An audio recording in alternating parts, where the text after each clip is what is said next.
Hello everybody, welcome to the stream. My name is Elise, welcome to my tea table, and welcome to Shiloh Gastello. Thank you so much, Shiloh, for coming in. Literally. Yeah, all right, cool. So I can hear you, everybody should be able to hear you. Yeah, Shiloh is here today. He's not usually on the stream. This is a special visit. Shiloh is going to be doing a presentation titled "The Geology of Clay: The Role of Clay Types and Their Effect on Tea." He is a experienced potter and student of clay, and it is an honor and privilege for us to have him sharing with us his knowledge today. From his experience and everything. So, without any further ado, first before we get started, Shiloh, can you please just introduce yourself and maybe provide a little bit of a background on your experience? Yes, of course. So first of all, I just want to say thank you, Elise, for all that you have done to make this possible and to share the resources that help us to better understand our tea. And I also just wanted to say that I appreciate these online platforms that help us to collectively share the subjects that make tea culture so special to us as well. But also, hello everyone, my name is Shiloh Gastello, and I've been a tea enthusiast and educator for about 5 years, and I've been a potter for 12 years. As a ceramics instructor for upwards of 9 years, I have really come to appreciate tea culture, and I have spent time with Dai potters in Xishuangbanna, Yunnan, China, and I lived with them and worked with them and got to visit tea farms. So it was during that time frame that I really gained a deeper appreciation for tea culture and got to see it firsthand unfold with 26 different ethnic minority groups. And so, just to give you the context on that, my experience with clay has been mostly tied to China, but I also deeply appreciate the cultures of Japan and India and Africa. There's just the vast array of cultures, and tied to that, I have been a glazed chemist for upwards of about 5 years. And so the questions we're going to be discussing today is, how do the materials that we brew our tea in affect what ends up in our cup? Where do those materials come from? What is clay, glass, and porcelain? How can we utilize them to make a truly delicious cup of tea? And we'll delve into all of these subjects so that we can, and then we'll engage in a question and answer discussion, I believe. So I'm looking forward to sharing all of that. Great. Awesome. Shiloh, wonderful job introducing yourself. I appreciate you stepping forward and doing that. I am going to be disappearing myself any second now. But before I do that, just a little bit of housekeeping about how today's session is going to work. This is live, like we are live. We are here now. Shiloh is here now. His presentation behind me is live. And you are live here as well. And this is interactive. This is engaging. So please feel free on whichever platform you're on to ask questions, to make comments. And I will not be interrupting Shiloh during his presentation for every single question, but I will be collecting them and helping share those questions and those comments with Shiloh for when we go into the Q&A session of this presentation. And I did carve out a 3-hour time period for this presentation, not with Shiloh specifically. Of course, if he wants to hang out with us for 3 hours, he's welcome to. But I will be here. And so if conversations come up and the time continues beyond Shiloh's presentation, you are welcome. This space, this forum is for us. It's for you all. It's all of us to learn and share our love for tea together. So with no further ado, I'm going to make myself disappear, and I'm going to give Shiloh here the stage to share with you all of his wonderful knowledge. Thank you very much, Shiloh. Thank you, Elise. Right. So, the geology of clay. This presentation is going to be both practical as well as delving into a bit of the science behind tea, uh, let but what we're specifically going to explore, one, how clay chemically has changed in order to how ultimately it was formed, and then we're going to delve a little deeper into the nuances of how you can utilize specific types of clay to enjoy different effects in your tea. So let's go ahead and begin. The geology of clay, the role of clay types and their effect on tea. Thank you everyone for joining me again today. Again, my name is Shiloh Gastello, and let's begin. So, clay, where does it come from? Well, clay comes from the ground, of course, and usually it is formed in areas where streams or rivers once flowed, and it is made from essentially minerals, plant life, and animals that have decomposed over time. So, really, the clay that we're using is a composite. It is actually geologically referred to as composite because it is made up from several different life forms and species. So, all the ingredients of the soil around it and what we refer to as the mother rock. And over time, water pressure builds up, and the remains of flora, fauna, again, minerals, they are pulverized through heat erosion and just through the motion of water over the course of millions of years. And the larger particles are actually filtered through the rocks and the sand, and ultimately they settle into beds of clay. And the secret of how clay is formed is dictated by how far the actual clay material itself travels from its original source. And it initially begins quite pure, very, very white, very, very clean. And then as it travels, it becomes darker over time. So the way that that occurs, I'll show on the next slide, is referred to as plate tectonics. So why is this important? Well, it is theorized that, again, we talked about a mother rock that carries clay, undergoes a process of migration that occurs over the course of hundreds, if not thousands, and as mentioned, even millions of years. And the migration is due to the effect of plate tectonics, which was initially referred to as continental drift.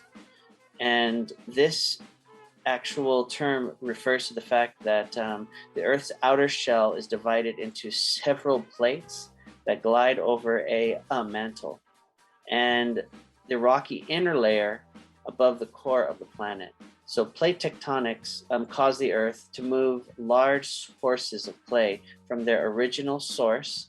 Again, they're a mother rock, as it's referred to, and they move across continents over the course of time. And as they travel, they get darker and turn into different types of clay. So the darker the clay typically is, that typically tends to be what will cover being stoneware, earthenware, the darker clays, but the pure ones that we refer to as glacis or porcelain tends to be the younger clay. And so, as previously stated, this migration, as it moves, it picks up minerals and aggregate matter contained in the soil and begins to change. So, the more migration, the more change it actually undergoes. So, most clay minerals, from where rocks are in contact with water, air, or steam, all of these things help to change the content of the clay. And examples of these include weathering boulders on a hillside, sediments on sea or lake bottoms, and deeply buried sediments or contents of clay containing what is referred to as pore water, which are pools of water and rocks in contact with water that's heated by magma. So that is the heat erosion. So there's a lot going on under the surface, a lot that we don't see. And you'll tend to find a lot of clay in lake beds because, again, it's that, and that the usable clay that you can just pull straight out of the ground and just use tends to be ones that have been enriched over time. So you'll tend to find really rich clay deposits near lake beds, but it exists all over the planet. And all of these environmental factors is what causes the formation of clay minerals and different clay types. And to get into the specifics of that, there is two main categories of clay. We have primary clay, and during the creation of primary clay, as you can see on the left, it's a little whiter, a little bit more light, and it looks more like rock. But if you were to wet it down, it would be permeated by water and it would be then usable. So clay didn't, and what you see on the left is clay before it underwent plate tectonic movement. It's very light colored. It hasn't picked up the aggregates yet. It hasn't picked up all the mineral content that makes it darker over time. So it hasn't had a chance to pick up any impurities, and it will, and the impurities are not bad, but we refer to them because the clay actually begins to shift character. It begins to become more complex. So when it is white, it's not as complex yet. And we'll discuss what that means in just a little bit. But the primary clay we refer to as kaolin or kaolinite, and that is the scientific name for porcelain. And then we have on the right the secondary clay. And when a clay moves from where it was originally formed via waters in streams, rivers, and even glaciers, they pick up these wonderful mineral aggregates that are full of nutrients, full of specific contents that actually enrich the flavor of tea, as well as help to change the chemical content of tea. And the clay will get darker with time as it migrates, and they tend to be tan, brown, cream, a ruddy, earthy color. And this category includes earthenware and stoneware clay. So let's get to the classes or the types of clay. So now we're going to get into the specifics on what kinds of clay we use. So we use all these teawares, and there's such a variety of colors, beautiful array of effects that each of the mineral contents, many of them are being different types of iron, but there's also zinc, there's other oxides that help to make everything up. But clay can be categorized into four major classes. There's earthenware, stoneware, porcelain, and fire clay. So one point to note is that when clays are found in nature and are not augmented, in other words, they're just pulled straight out of the ground and then they are used, that is referred to as just clay. But when clay artisans artificially augment the clays, they'll sometimes mix some kaolin with some stoneware and maybe a little earthenware, and they'll augment it to lower the temperature, because the white clay, the porcelain clay, has a very high firing temperature range. So when it's placed into a kiln, it's almost like glass, and glass needs a very high temperature so that it can harden. So ultimately, porcelain is, in order to bring the firing temperature down, they'll add other clay types to bring it down. And that's referred to as eutectic. And eutectics essentially are combining clays, and when that occurs, that is referred to as that is specifically referred to as a clay body. So pure clay, straight out of the earth, that hasn't been changed by man or by human beings, is referred to as clay. And then once it's been augmented by artisans, it's referred to as a clay body. So that's an important note if you ever want to discuss this with a ceramicist. It's nice to know that little tidbit. But let's go ahead and explore earthenware clay. So You might have seen some earthenware clay in Mexico and in other parts of the world, very red, rich clay. And my grandfather and my uncle actually have a red clay jarro de barro, very rich, very similar to the piece on the right. Although this is that's a piece of dyed teaware. But when red clays, what they do is they would actually pour just pure water into this teaware, and the teaware itself, the iron is so rich in nutrients and minerals that the water itself would actually taste pure and cleaner when they would pour it into the teaware first. And what happens is there's a filtration process that occurs through the concentration of the mineral rich content inside of the red clay that will add mineral content, almost creating, in a sense, a form of spring water. If you think about how spring water is extremely rich with minerals, in a similar sense, this clay actually, when water makes contact with the clay, it actually opens up the pores of the clay, and the mineral content then enters the water itself. So there's actually an augmentation with some of these earthenware clays. And as indicated, this type is so one of the earliest clays used by potters. And it's the most common type of clay that we see on the earth. It's that rich iron red, brown color of that clay that has migrated.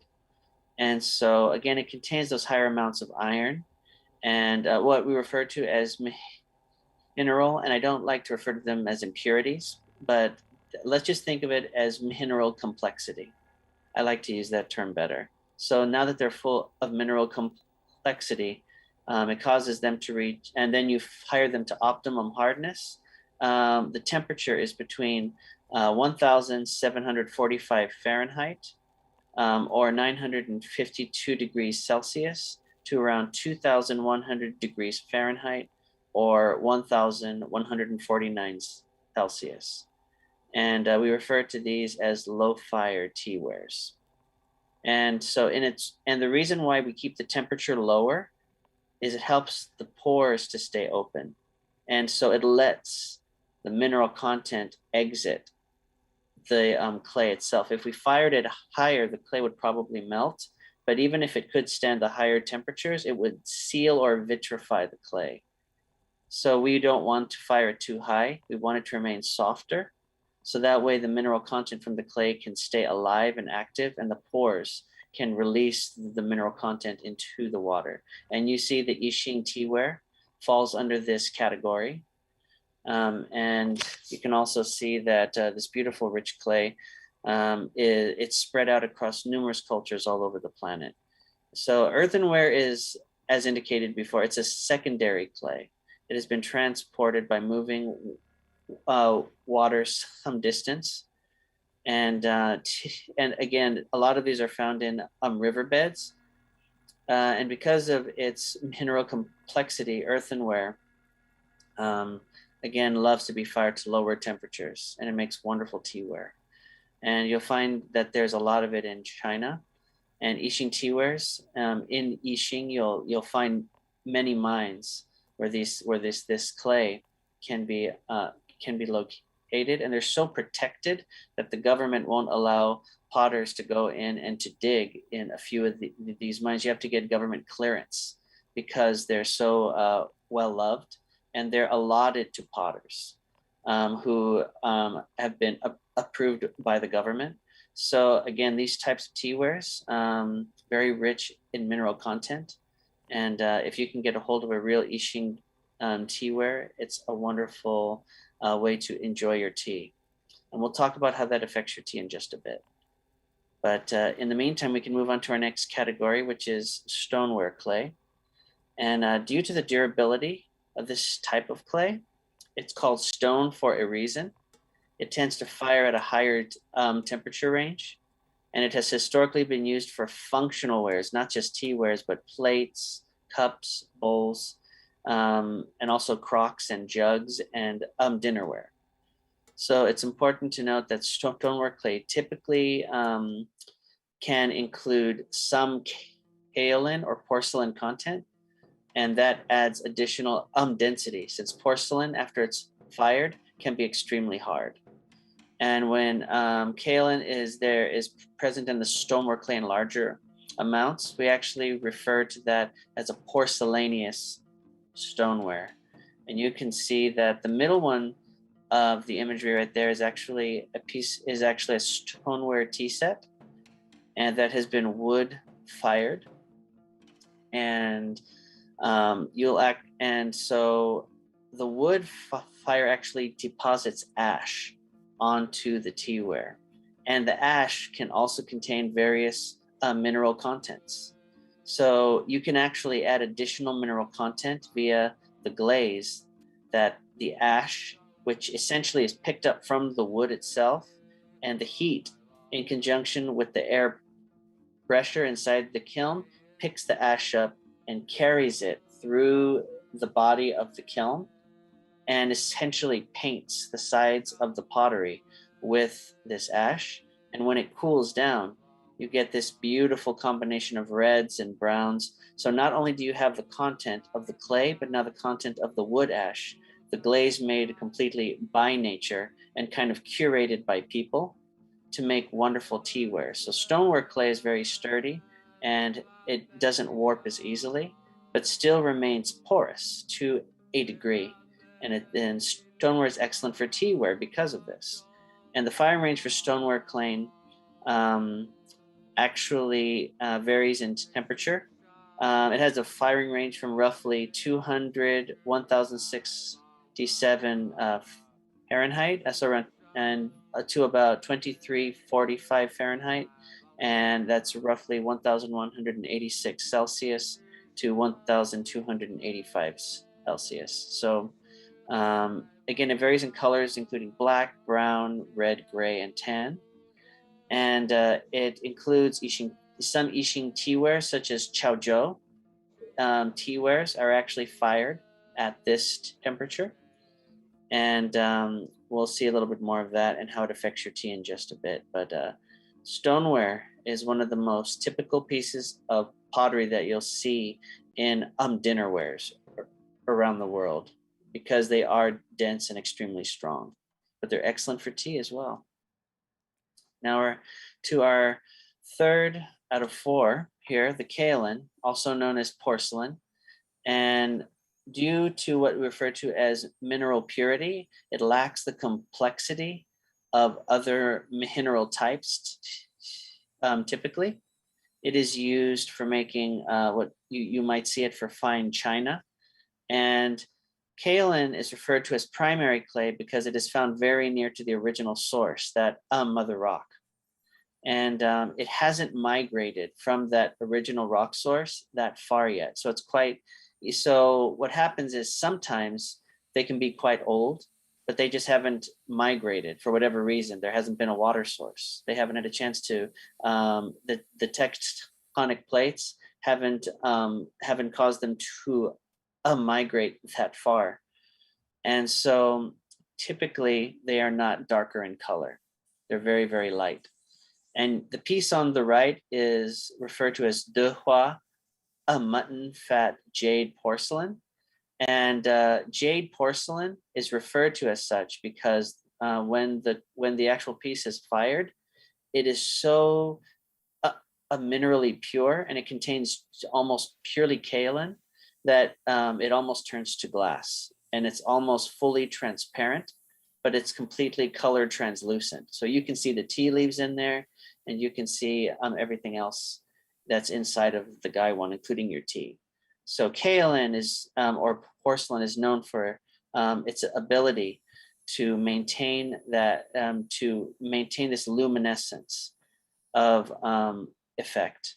But because of this higher temperature, porcelain is so high and it's so similar to glass chemically that it actually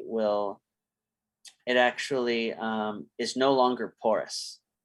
It is maybe slightly porous, but it won't have a direct effect on the flavor of your tea, perhaps due to its breathability, because glass is so permeable. you'll still get some effect from the fact that it's so chemically similar to glass. It will create a sweeter and more elegant brew, not as earthy.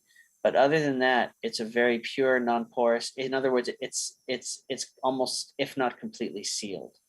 It's like a black box. It's just sealed. And but because of porcelain's similarity to glass chemically, it breathes. So even though it is enclosed, even though the body is extremely dense, it actually still has the breathability of glass. So it has the best of both worlds. And the firing temperature for this is roughly 2,167 degrees Fahrenheit to about, again, 2345 Fahrenheit, even up to 2,500 Fahrenheit, quite hot. And that is roughly 1186 Celsius to roughly 1,485 Celsius. It's important to note that porcelain becomes more lustrous, translucent, and hard the higher it is fired, and it starts to warp at temperatures higher than that. But the higher it goes, the more sealed it is. So you have to find the sweet spot. Now we move on to our next one. So we are going from one end of the spectrum to the other. And you may look at this and say, well, this is pretty dark clay. But fire clay is one of the outliers. It's one that's been used by lots of people. They may not have even known that they were using it, but fire clay is one of the most functional types of clay. And its hallmark is that it can be fired on a stovetop and it won't crack. Now, other teawares, they have a thermal range they can jump to from room temperature to a specific point. But if you're trying to boil water in any of the teawares, they have a tendency to crack because they'll undergo thermal shock. So porcelain, earthenware, stoneware, they can't take a very high degree or range of thermal shock. But fire clay can actually go up to boiling temperatures and above directly from room temperature and not crack. And so it's formulated to withstand that specific type of treatment. It can even go into a preheated oven and it can go to 500 degrees Fahrenheit.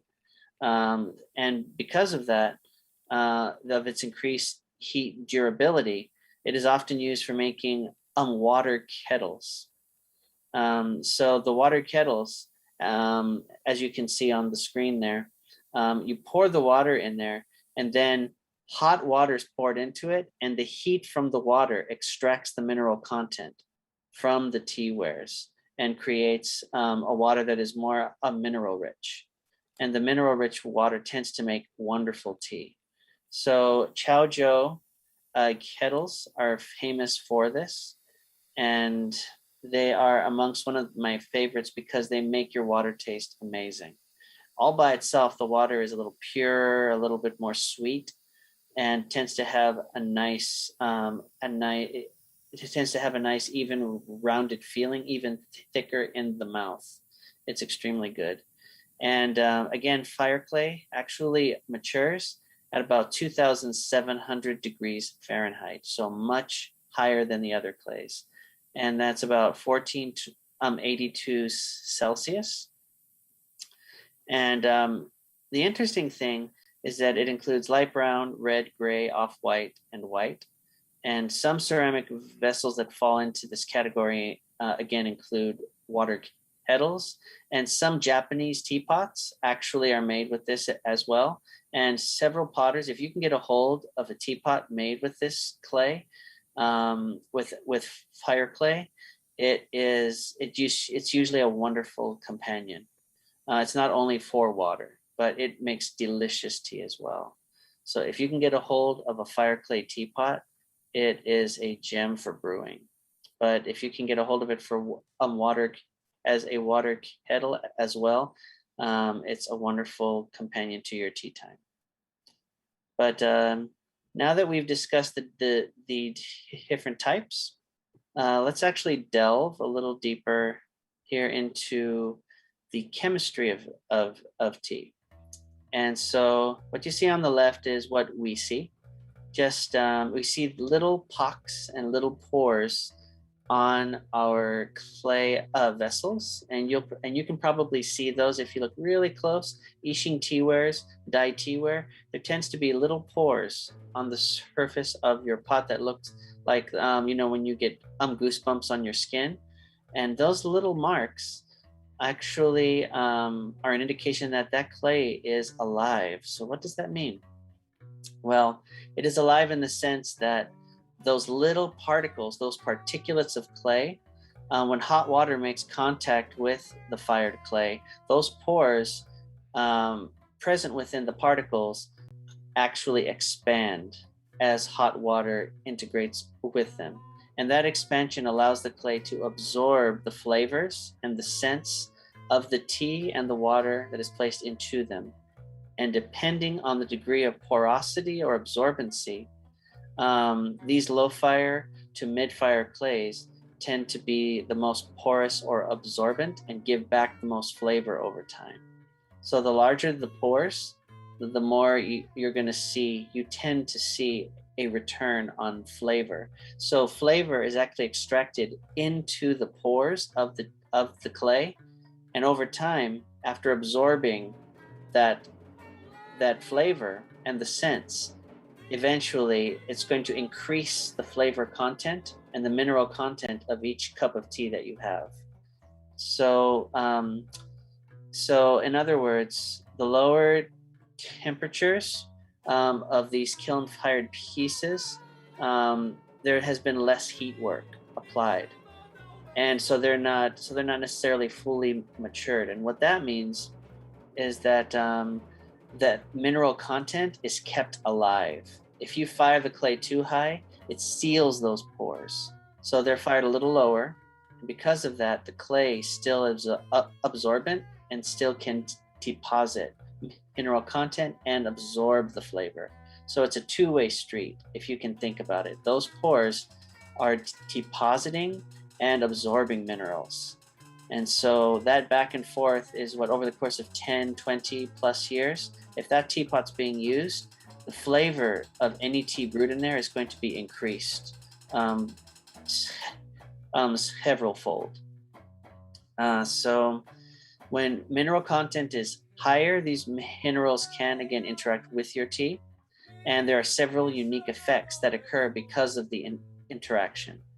The effects include reducing or rounding bitterness, and it also can increase sweetness, and it can thicken and soften texture of your tea, and even deposit mineral content into the mouth as well. So that adds, all of it adds to depth of flavor. So those absorbent claywares are wonderful companions because they will grow up with you. And in China, they refer to that as yang. You yang a teapot, and yang actually means to raise, as you would raise a child. So when you yang a teapot, it's literally growing with you. It's going on the journey and changing with you. And philosophically speaking, that's one of the reasons why people love their Ising teawares and why they pass them down to their children and their grandchildren and onward and so forth. So these are little treasures, these little absorbent clay teawares. So that's one way to think about clay absorbency. But earthenware and stoneware clays also have excellent heat retention. And this means that these clay types can retain or hold more heat in comparison to glass and porcelain clay. So how does that translate in the cup? Well, ultimately, when I say heat retention, I'm referring to the fact that that heat can't escape. Heat is trapped inside, and that leads to a stronger extraction of tea.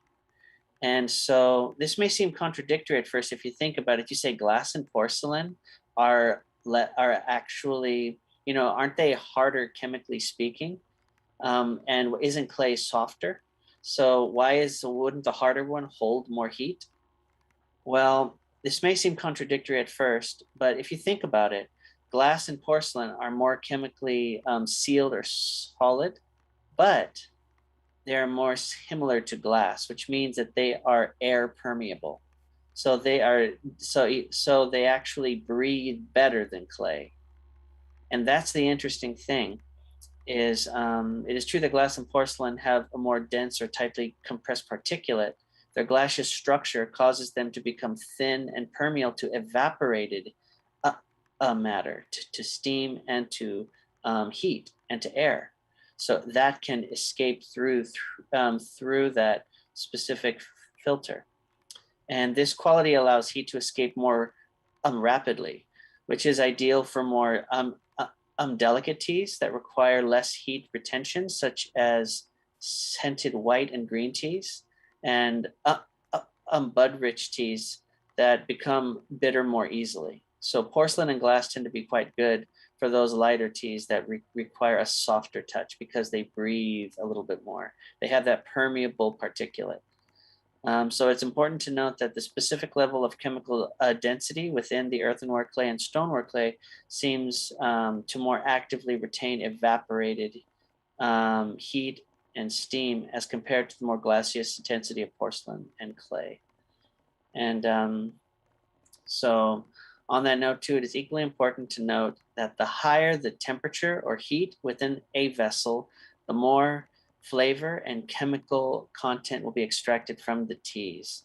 So therefore, if you want a stronger cup of tea, earthenware clay and stoneware clay will do an excellent job of extracting not just more flavor, but also more chemical compounds such as caffeine and phytonutrients, which are plant nutrients that are very healthy for the body, including chlorophylls as well, and polyphenols, which are largely responsible for, to a degree, astringency, that kind of sensation, that puckering sensation on the tongue that is separate from bitterness, but it also will increase the flavor content of your tea as well. So it's a give and take. It depends. Do you want more sweet and light? Then it's good to go with porcelain. But do you want something more earthy and robust? Then it's good to go with that black box, that sealed black box of clay, the earthenware and the stoneware and the fire clay. But it extracts more amino acids, which are partially responsible for sweetness and brothiness, and to a degree also umami. So that kind of in between that combines sweet and savory and creates a new sensation in the mouth, and the mineral content, which has varied effects, which includes again reducing and rounding out bitterness, increasing sweetness, thickening and softening texture, and even depositing mineral content in the mouth of the tea drinker. So not only is the mineral content going into the teaware and into your cup, but as you drink your tea, your mouth picks up the mineral content from the tea ware itself and from the water and from the tea. And as you drink the tea, it will become more flavorful over time because the mineral content stays in your mouth on the inside.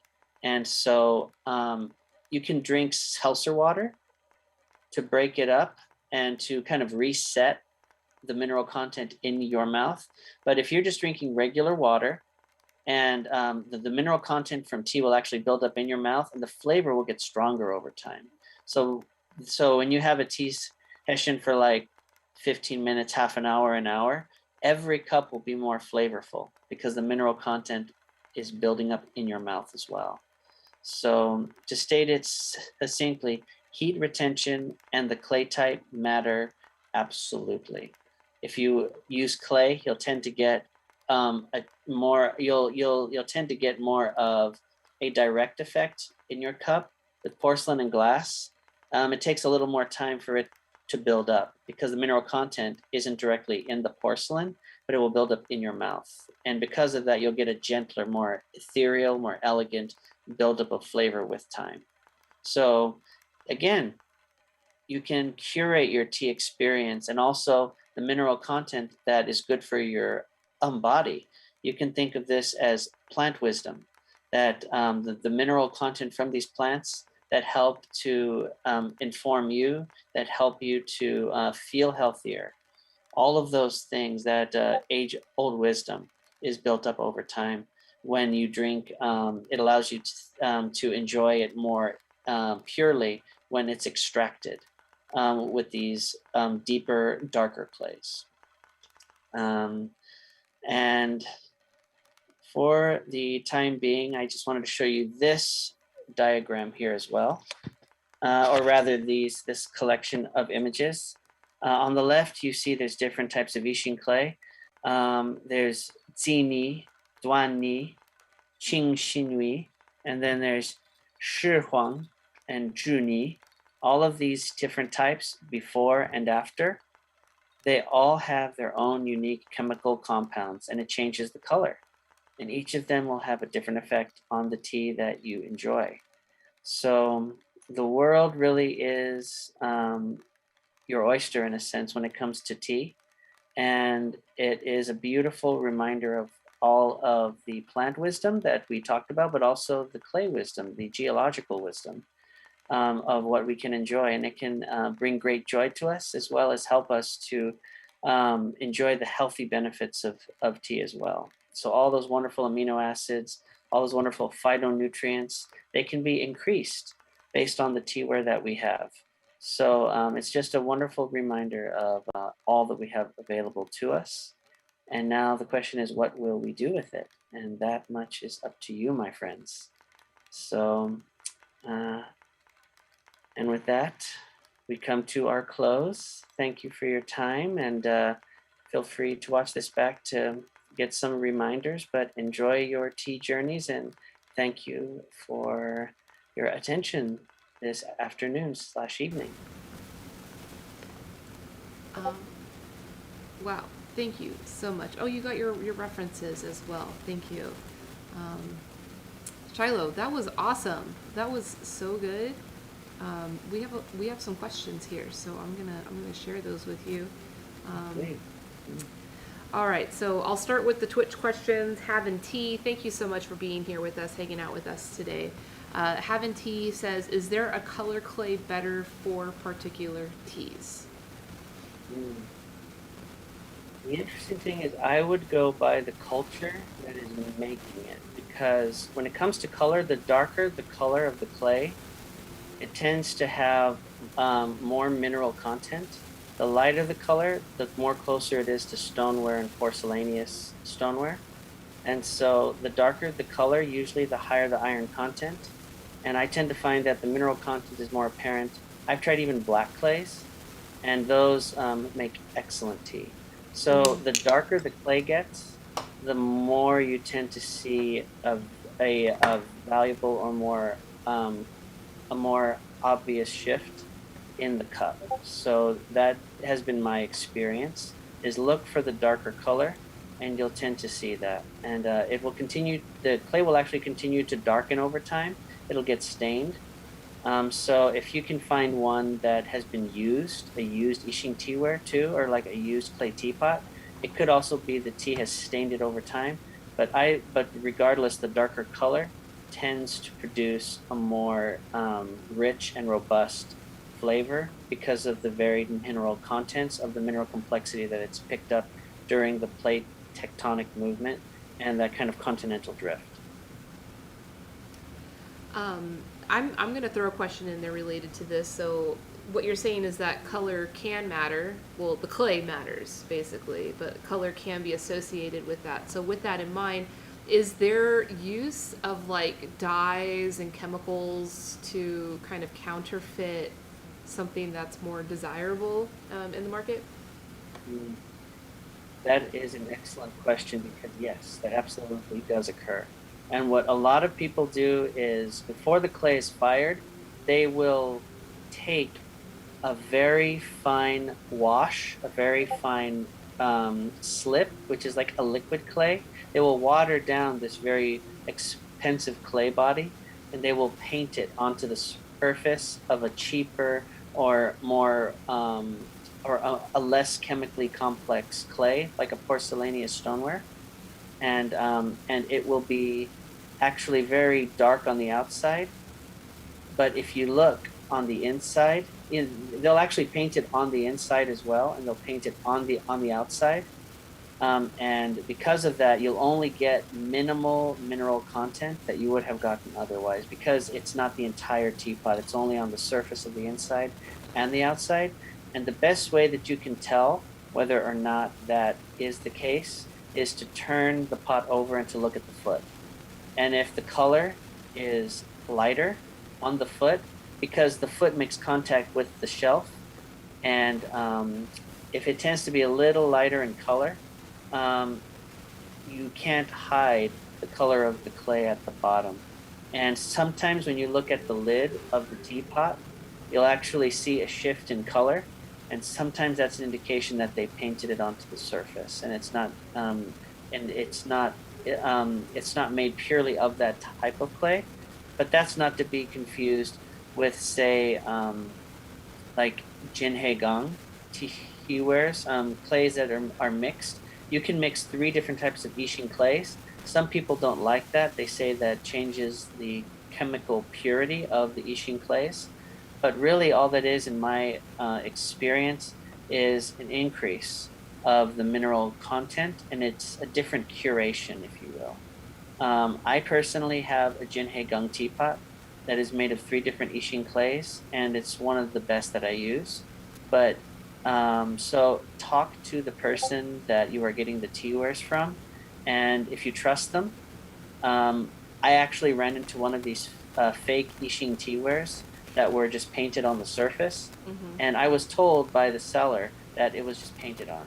Granted, you won't always get the benefit of that. They're not going to tell you all the time, but if you see a variation, a very obvious variation in color, on the outside, and on the inside it's a different color, chances are it's probably been painted on the outside to look like Ishin clay. Yeah, got it. Yeah, I've seen that and heard of it, and it's really good to hear it directly from you, from an expert, that this stuff happens, because yeah, it's a big deal. And Haventy says, "Well, good to know." So you answered their question satisfactorily. Thank you, Shiloh. Okay, I'm gonna run over to Reddit now. We did get a lot of questions on Reddit, so I'm gonna try to catch up there. And Tommy, I do see your question, and we'll get to it. Very interesting. Did you cover Yixing? Looks as if Yixing is very interesting to the crowd today. Um, People said they learned a lot already. Um, we got a couple troll comments, as usual, to be expected. Okay, so Bury Me in Dogs ask, what do you mean by flavor? This was back in the presentation. I think they were, it was when you were talking about, do you know what I'm talking about, Shiloh? When someone would have asked that question? Referring to the robustness of flavor, like the shift. Yeah, maybe that's what they were asking about. I think it was from an earlier slide than the absorbency slide. I think it was, yeah, it was during those classification slides. Gotcha. So the change in flavor. Yeah. Could that be it? Well, Yeah, that's probably it. what I was referring to when I was specifically attempting to describe flavor, and again, flavor, there's another content. A lot of people, they get immense amount of flavor from porcelain, which technically, chemically, is not supposed to provide that much mineral content. But here's the kicker. Our palate, our sense of smell, that can pick up an immense amount of flavor too. So when I refer to the robustness of flavor, it is not the only predicator of flavor. We also have to indicate that we have our own metabolisms. We have our own unique bodies that can pull more flavor out of the tea. So while I may say that, so what I'm referring to by the change of flavor is the potential, is with higher mineral content in the teaware, the potential for augmentation or increased flavor tends to be higher. Because it does actually deposit mineral content from the teaware, from the water and the tea directly to the cup. And so the potential for flavor is more present when we use clay, absorbent clay teawares. And so fire clay, earthenware, stoneware, all of those have the potential, more so earthenware and fire clay, due to their higher absorbency. They tend to produce more robust flavor, but that doesn't account for the fact that porcelain breathes and you're still dealing with the flavor of the tea itself. What's good about porcelain and glass is you're not getting augmentation from the mineral content. You're tasting the tea leaf almost purely. So that's why you tend to get a more direct flavor. So when I refer to flavor, I'm referring to um, robustness, meaning assistance from the mineral content in the teawares, versus just the glass and the porcelain, which are permeable and breathe, and the mineral content is so pure it doesn't directly affect the flavor. So I'm referring to the more neutral taste of porcelain versus the more minerally rich taste that clay and clay bodies can give. So the contrast. There's more direct effect from mineral content in clay versus the neutral, more of the more neutral chemical content in the completely vitrified and sealed porcelain. You're just tasting the tea leaves when you use porcelain. Got it. That's why I like porcelain.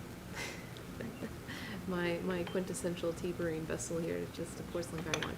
Okay, so piggybacking on that question, the same user asked, and this is probably good for anybody that's just dropped in and kind of wondering how the heck does this guy know so much. Bury Me and Dogs asked, how did you learn all of this? Oh, this now, like anything else in the tea community, it Yeah. was a community effort. But I am by no, the knowledge I'm telling you, I have learned from dozens of teachers. And so I've been a potter for 12 years, and along that time, I fired with people who educated me on how to fire wood kilns, how to fire electric kilns, how to do all these things. And in conjunction with that, I lived in Portland for about 7 years, and there are lots of tea houses and tea masters there. And one of the principal ways that I gained my knowledge is I started with tea education courses, a master class from Mayleaf. And Mayleaf is they share their knowledge very freely, and they created playlists on YouTube that give you, to a degree, a much more academic but also practical application of how to learn about your tea and also your tea wares. They've created categories on how to taste, what each mineral content in tea does, how to extract it, and I kid you not, if you want to learn and just nerd out on the nuances of how to make a good cup of tea, Mayleaf is a good place to start. It's a good place to start because everything is there at your disposal. But again, if you notice, I said it's a good place to start because the technique is good to know, but a lot of what I learned when I went to China too. I interacted with everyone, and they taught me how to brew in different styles, all the different grips, all the different ways, learning about like how to pour my tea, and Sohan Fan of West China Tea and Tea House Ghost. They have Tea House Ghost is a wonderful YouTube channel that educates you on the energetics of tea and brewing tea intuitively and not depending as much on temperature as much as understanding and listening to the tea. So if I had to recommend two sources for people to start their tea journey on, I would have to say Mayleaf's masterclass videos. They have an entire list of over 100 videos, and they're entirely free, and you can access those. And if you want to, and then I recommend going to Sohan Fan's Tea House Ghost channel, where you can really delve into intuitively getting to know your teas and your teaware. And so, and Don also has a playlist on Mayleaf that covers teaware. So between those two alone, I gained the majority of my technical knowledge. Cool. Well, and you're here sharing it now on tlet.tv. So thank you for helping contribute to our network of information over here. Thank you for sharing that. Next question from Jort Zealot. Yin lower and yang raises. Is that correct? Yes Yin and no. lower and yang raises. Do you understand what that means?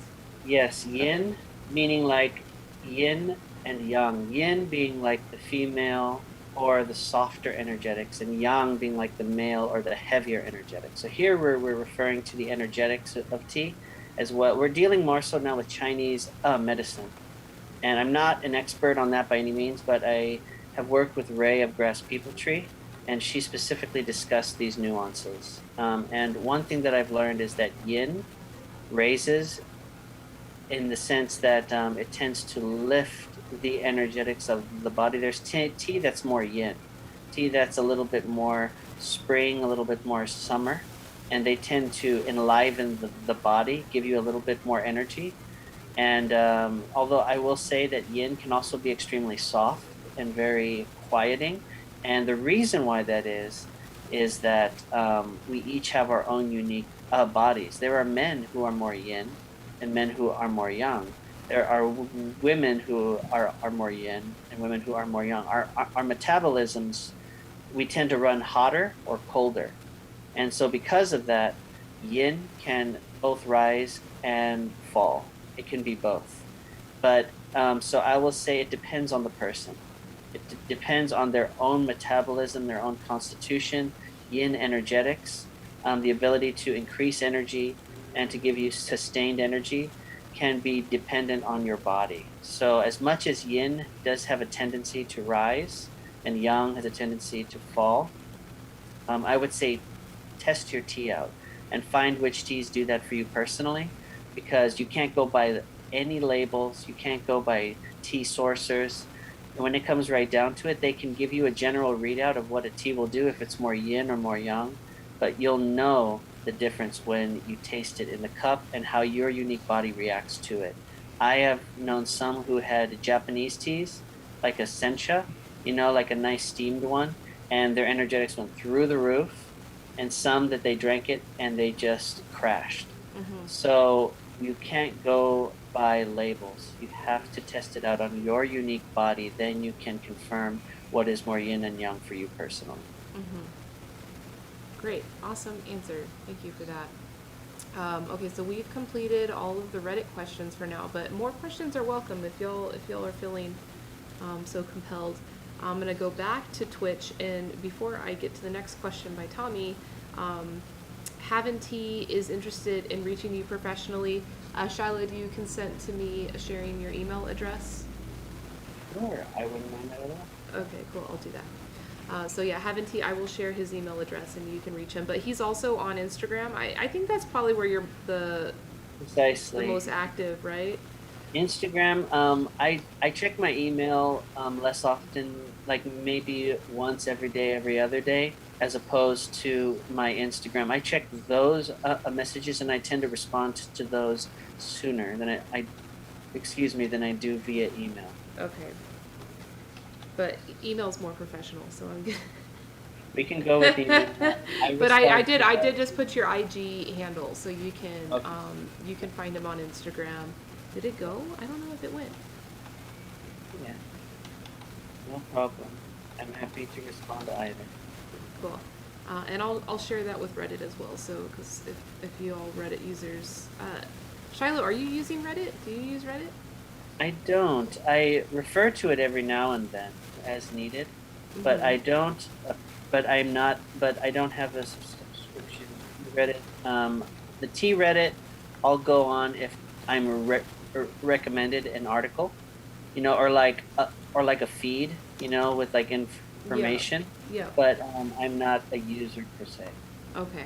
I see. Yeah, I started using Reddit because of RT. Mm, yeah. Um, but I had to get out of there because it's I don't know. It's a whole other conversation. But the live streaming on Reddit, I've really been enjoying. I've been having a really great time connecting with a lot of cool people. And, you put content out there and it's actually really appreciated. I think some of the subreddits have a little bit of, ownership and ego, and it's kind of hard to break through to them. But the live streaming has been a lot of fun. Okay, so I'm going to get back to the question. Tommy T Geek on Twitch asks, you mentioned evaporation breathability through vitrified walls. Do you mean that gas and potentially volatile compounds in the evaporated vapor actually are transmitted through glass-like vessels? Or rather that the denser nature allows greater temperature conductivity, leading to evaporative cooling from the other side of the vessel's wall and the shift in flavor that entails? Very specific question. I would say so.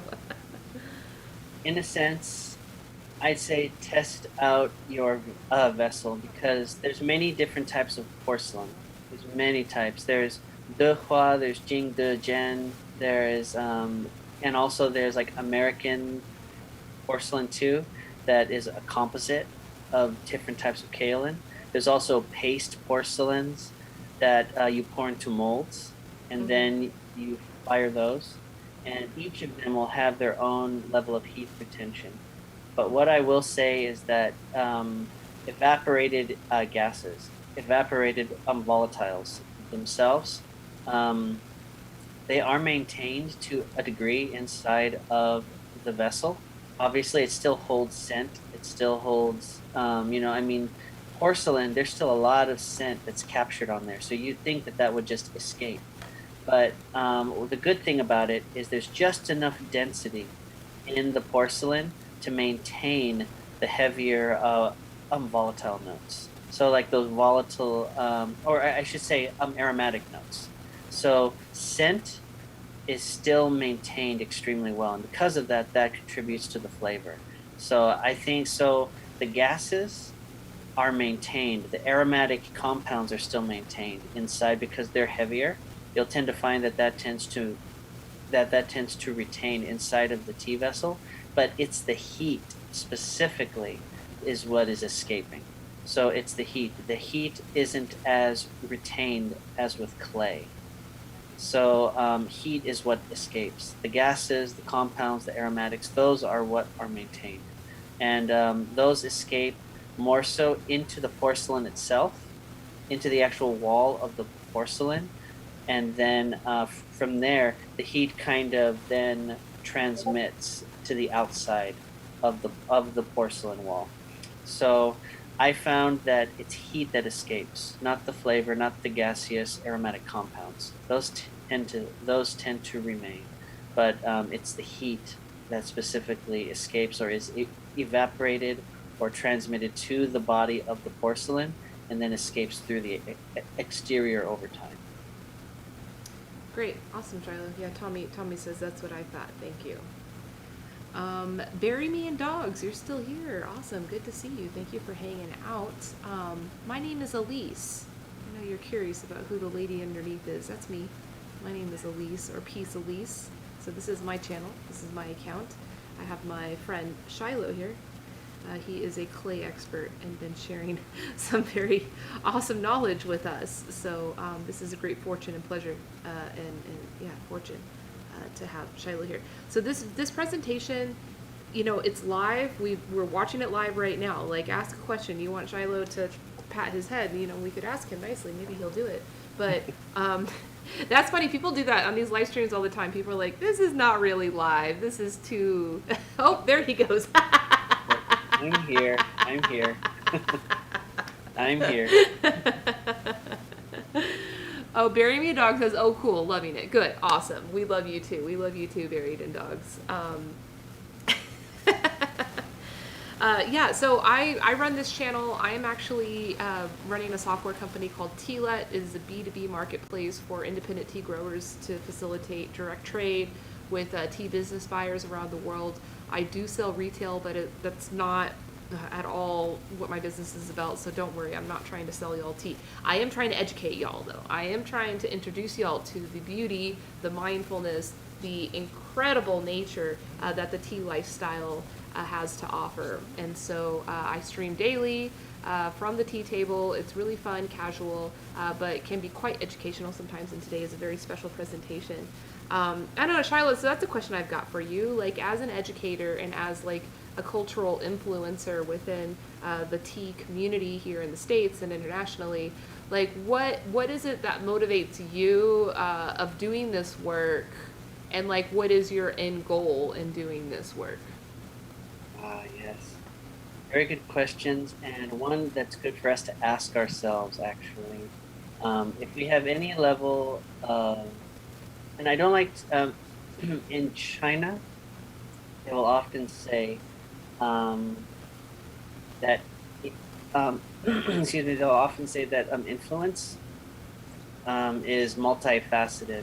And what you do with that, what you do, it's good to know why you are involved in the tea world. And honestly, I'll say it's changed over time.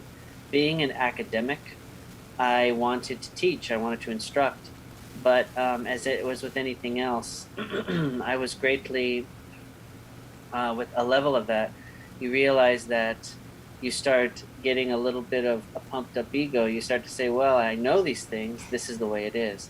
But what I have learned over time through talking with other tea people, and I think, is that nothing is set in stone.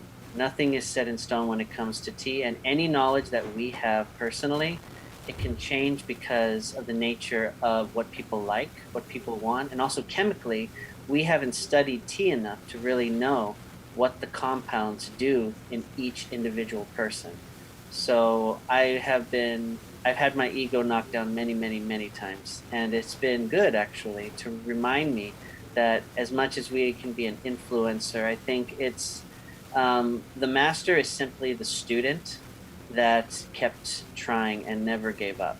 And so a master is a relative term. And so my purpose for doing this has changed over time. It was originally to educate, but I found myself trying to push what I thought onto people through like public tea sessions. And it wasn't until I really went to China and I came to the realization of how tea is used as almost a bridge to helping people. I was having tea with the mayor, the governor of Xishuangbanna, and like several other people who ran organizations, and we were all just people. We were all just individuals enjoying ourselves and sharing our lives. And it was at that point that then I began to shift inside. And so my purpose was to better understand tea and to share it and to, and to better convey that. But it wasn't until being in tea for about 5 or 6 years that I then began to realize my goal is not necessarily to start a company or to directly create something sustainable through tea, but specifically to share in conversation and to facilitate community. And so I teach, if I can plug this, Please, please, please, please. yeah, yeah. I teach creative writing classes called Intuitive Writing and Tea. I've done it through Zoom and through Google Meet, and I went from being principally a technical tea educator, which again, it's a large part of what makes me who I am. I am an academic by heart and by training, but my heart really is invested in helping to build community through helping people to connect through tea. That's what it has developed into. And so I teach these courses, create intuitive writing and tea using an automatist a method, which automatists are. It's a movement within the art forum that occurred during the surrealist movement, and they would write down word cues or image cues quickly without thought, and then they would come back and and then create content or artwork based on what emotive content emerged from those words. So I kind of augmented that and I teach a class that is kind of about journaling. And we start with breath work to kind of soothe the body. Our breath helps our metabolisms to start and to maintain themselves. And so breath work has the capacity to calm us down, to tune us into our bodies. And I always start the classes with the breath work because they lower cortisol, that stress hormone, and promote a sense of safety. And that kind of sets the stage for helping us to better tune into each other as well, so that we can begin with a sense of trust with each individual workshop. And then we have our tea, where we will engage with our tea. We will kind of do almost like a meditative, contemplative session, where we'll delve into our teas, and then slowly pouring our teas, rinsing our teapots, taking our steps. Take a sip, and I'll ask, what did that make you think of? Did any memories come to mind based on the scents, the aromatics? You don't have to tell me, but write it down in one word. And they'll write down a word. And then, after several sips of tea, we'll begin with a creative writing exercise. And we'll write down several word cues. And I said, just write what you're feeling. Write words, think of a person, a place, or a thing, and just record words that pop into your head. And then from there, we will then delve into turning each of those word cues into a sentence. So, and each of those sentences then become essentially a form of journaling, a form of poetry even. And people learn how to better engage in self-care, as well as engaging in getting to better know themselves. And so those workshops act as a way for us to connect with each other, for us to build trust, but also for us to have tools to utilize after the workshop. If we ever get anxious, you can use the breath work, you can use the tea exercises, you can use the word cues, and all of those things kind of add up. So my journey went from like tea educator, very strict, black and white, this is what tea is and this is how it works, to being looser and a little bit more free-flowing, and more so about helping people to connect, better know themselves, and to educate themselves as well. And for me, not to enforce my views directly onto them, but for us to explore our own spaces together. And so my tea journey has gone from the black and white to a little bit more amorphous color. And so that's kind of my tea journey, not so much as an influencer as much as a tea communicator, if you will. Nice. Facilitator. That's what Yeah. That's what Ray calls us. Mhm. Facilitators. I love that. So we got some questions. We got some questions coming in. They're all about teapots, so this is good. Okay, so first of all, this one's just funny. I know this will be a funny answer. And maybe, Shiloh, you have something profound to answer to this question, but Bury Me in Dog says, do you enjoy novelty teapots? I have a turtle teapot. It spouts out of its mouth, and it makes me very happy. What's your thoughts on that, Shiloh? My immediate answer is, if it makes you happy, go for it 100%. Yeah, for sure. That sounds like a lovely teapot. I would love to utilize that tea or be served from that teapot. I would be smiling with them the entire time. I love novelty teapots. I am not. There's a little bit of the technical tea nerd in me who's like, but does it pour well? Does it do this? Does it that? But then I'm just like, if it makes good tea and it makes you smile, and it was made by like a person who had an artistic viewpoint, treasure that viewpoint and enjoy the teapot. Yeah. I will contribute though that a lot of the novelty teapots are a bit more of like the factory, coming from like the factory commodity world. And so the only time I've ever hesitated using a novelty teapot has been like the coloring on the pot, and if it's like extra shiny, it just doesn't look real. It looks as if it's been painted or something. Like you were talking about earlier, I asked about, if any factories will like treat the outside of the pot to make it look more like yixing or make it look more I just advise you to look at it. Does it look like something you want to be putting boiling water on and Correct. I consuming. will, to kind of piggyback off of that as well, for the Yeah. sake of safety, which I'm glad that you touched on it because from a purely health perspective, if the paint is very shiny to the point that it looks almost neon, Mm-hmm. it could have lead in it. Oy. And so that's why if any Yixing is painted, if any absorbent clay teaware is painted, and if it was a very low price, chances are it could have been lead paint.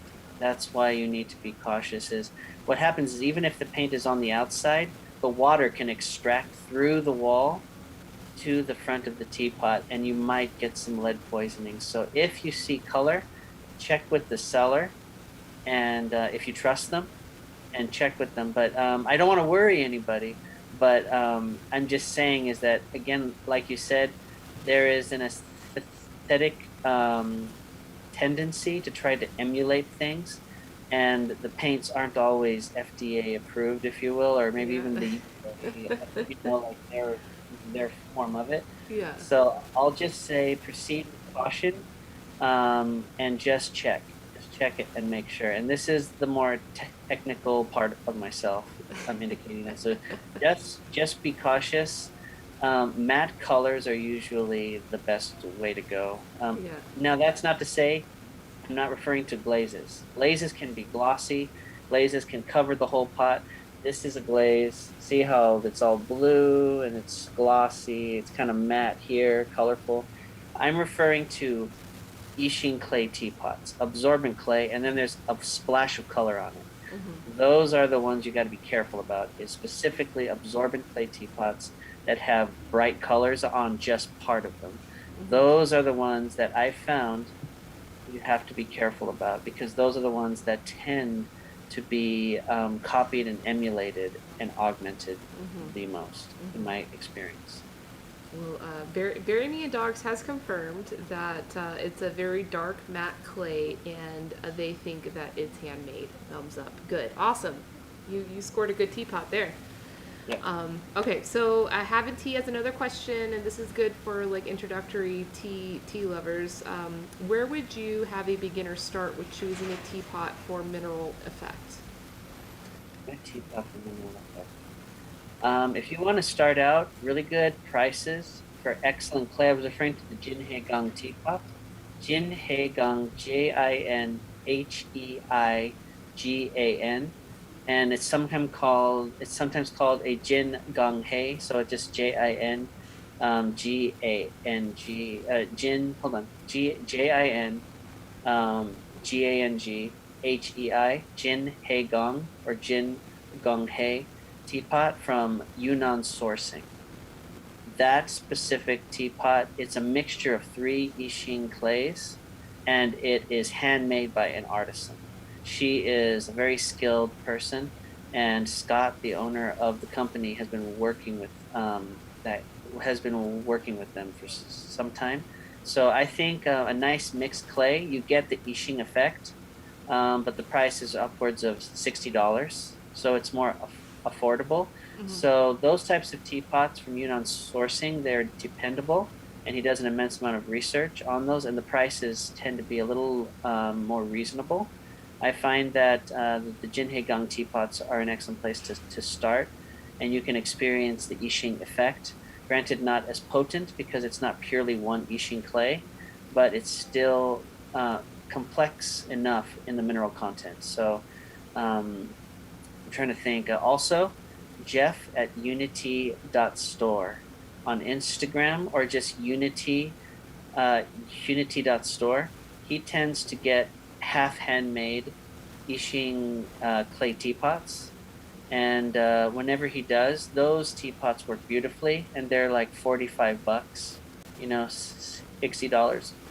And I will say, if you want to go for a real Yixing teapot, it's hard to tell, but if you trust the sourcer, anything over like $120, um, it tends to be that tends to be the general pricing range for 100% handmade Yixing teapots. But again, we live in such a variable world where things are faked and overpriced. So I would have to say, if you want to start off well without being worried about it, go to Yunnan Sourcing and look under their absorbent clay teapots. And they tend to have several very well priced absorbent clay teapots. All right, so Tommy asks, I've had some Chinese and Taiwanese tea makers and potters assert that certain types of Yixing clay are better for different teas. Iron content and purity are obviously different in different clays, but are there significant generalizations that can be made in the heat retention transmission of the different Yixing clay types? Or does temperature of firing override these potential differences? Very interesting question. Also, highly specific. That's Tommy. That's Tommy the tea geek. That's the interesting thing is if you ask someone about this in China, they'll just say, "Does it work?" And it's good. And here in the West, it's like down to the micron. What is the difference? And so I will say the tea geek in me agrees with Tommy that there's a vast array of differences. Absolutely. Mm-hmm. And Wenni, the yellow machine clay, um, they have literally a diagram of what each Ishin clay is good for each individual teapot. And as much as I could read that out, and I'll go over it, I'll go over that list because I found it to be true. Certain teapots do well specific kinds of teas because of the region that they're made in. Chaozhou teawares are really good for Chaozhou teas, because it's made from this similar soil, similar mineral content, and they complement each other. So that is partially true from a purely scientific perspective, but also I've had some of the best tea that I've ever had in clay teawares that were supposed to be the opposite for that tea.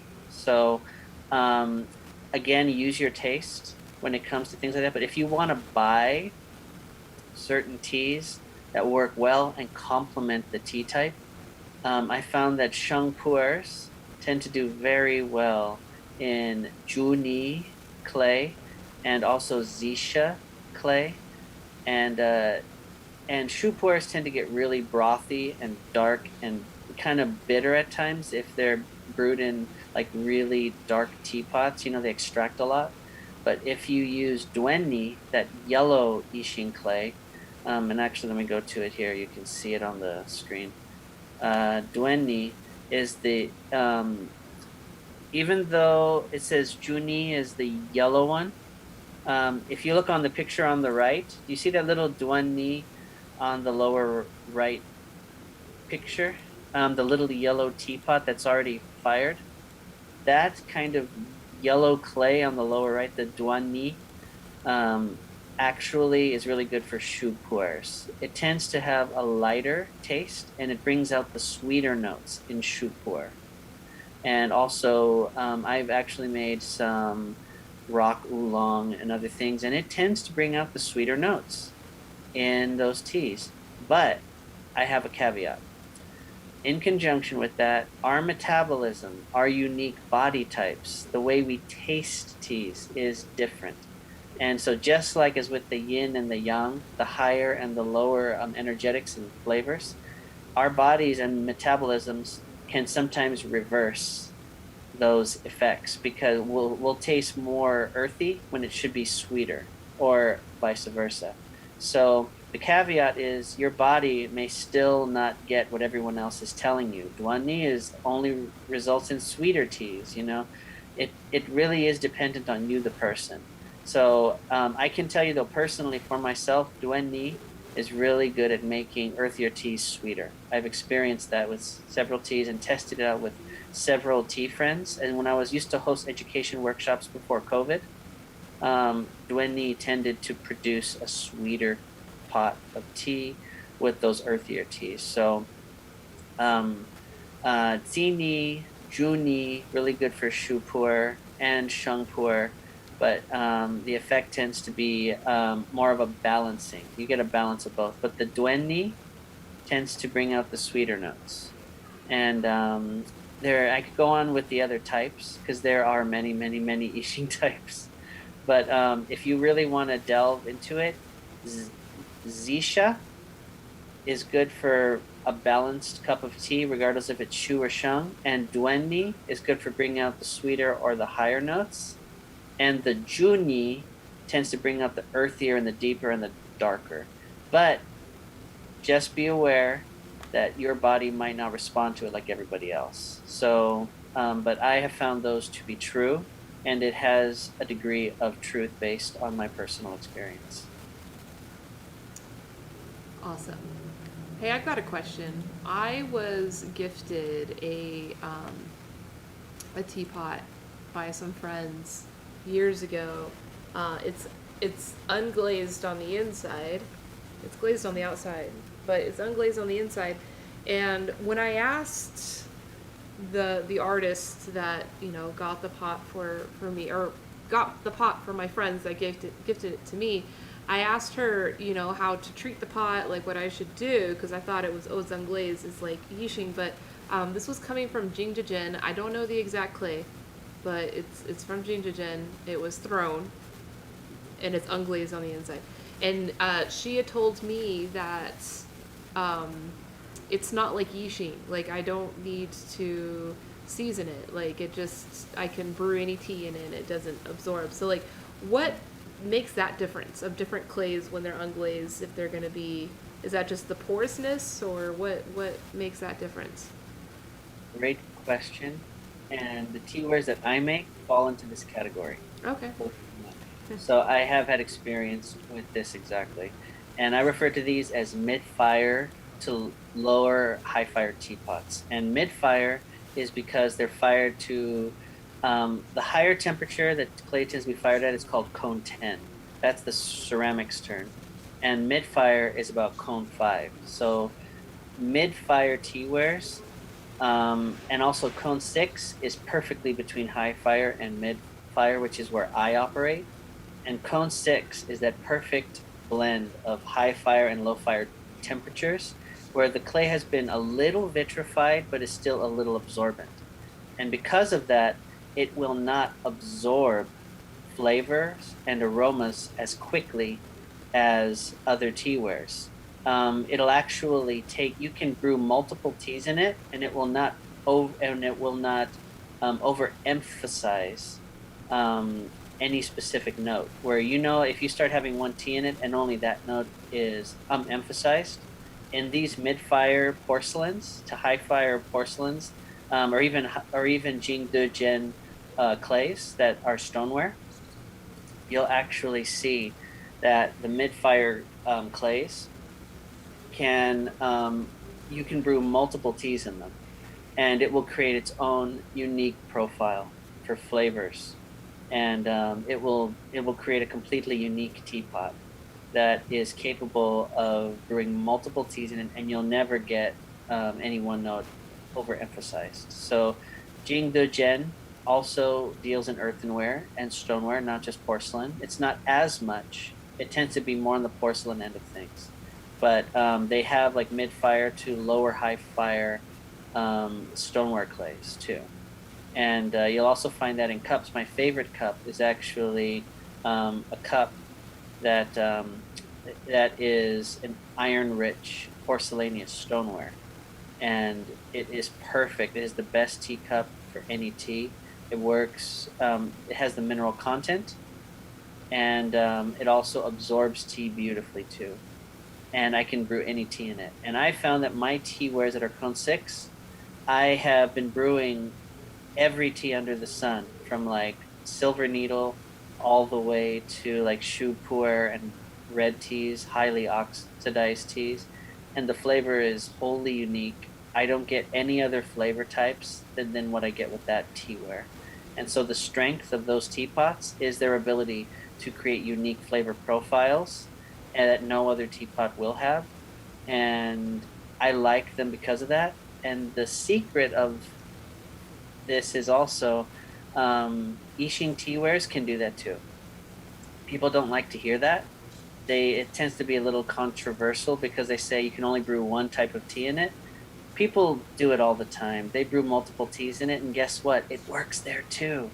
So the whole thing is, it's very you don't have to follow the rules principally. The teapots are going to work. It just has more of a tendency to assert certain flavors because of the higher absorbency.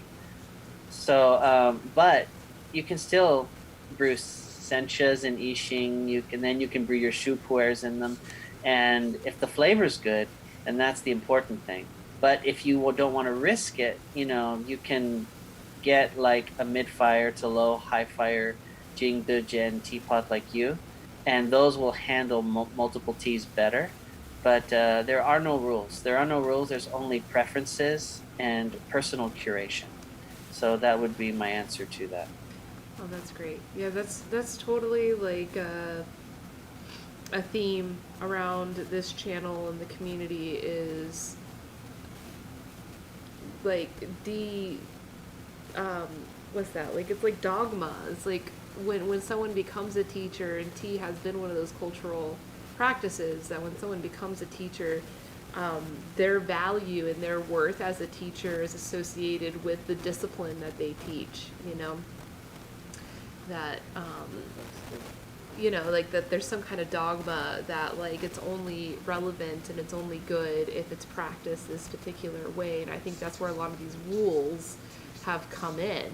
I'm always happy to hear someone to say, hey, those rules actually, they can be bent, and your intuition is much more powerful in this situation than those rules themselves. Exactly. Very well said. The rules are being bent, and not to downplay the contributions of these wonderful teachers, even though several of them they have their own egos that they're working with. We all are in our own way, but take everything with a grain of salt, knowing that nothing is set in stone when it comes to tea. And a lot of these rules just developed in the last several decades. They didn't exist before then.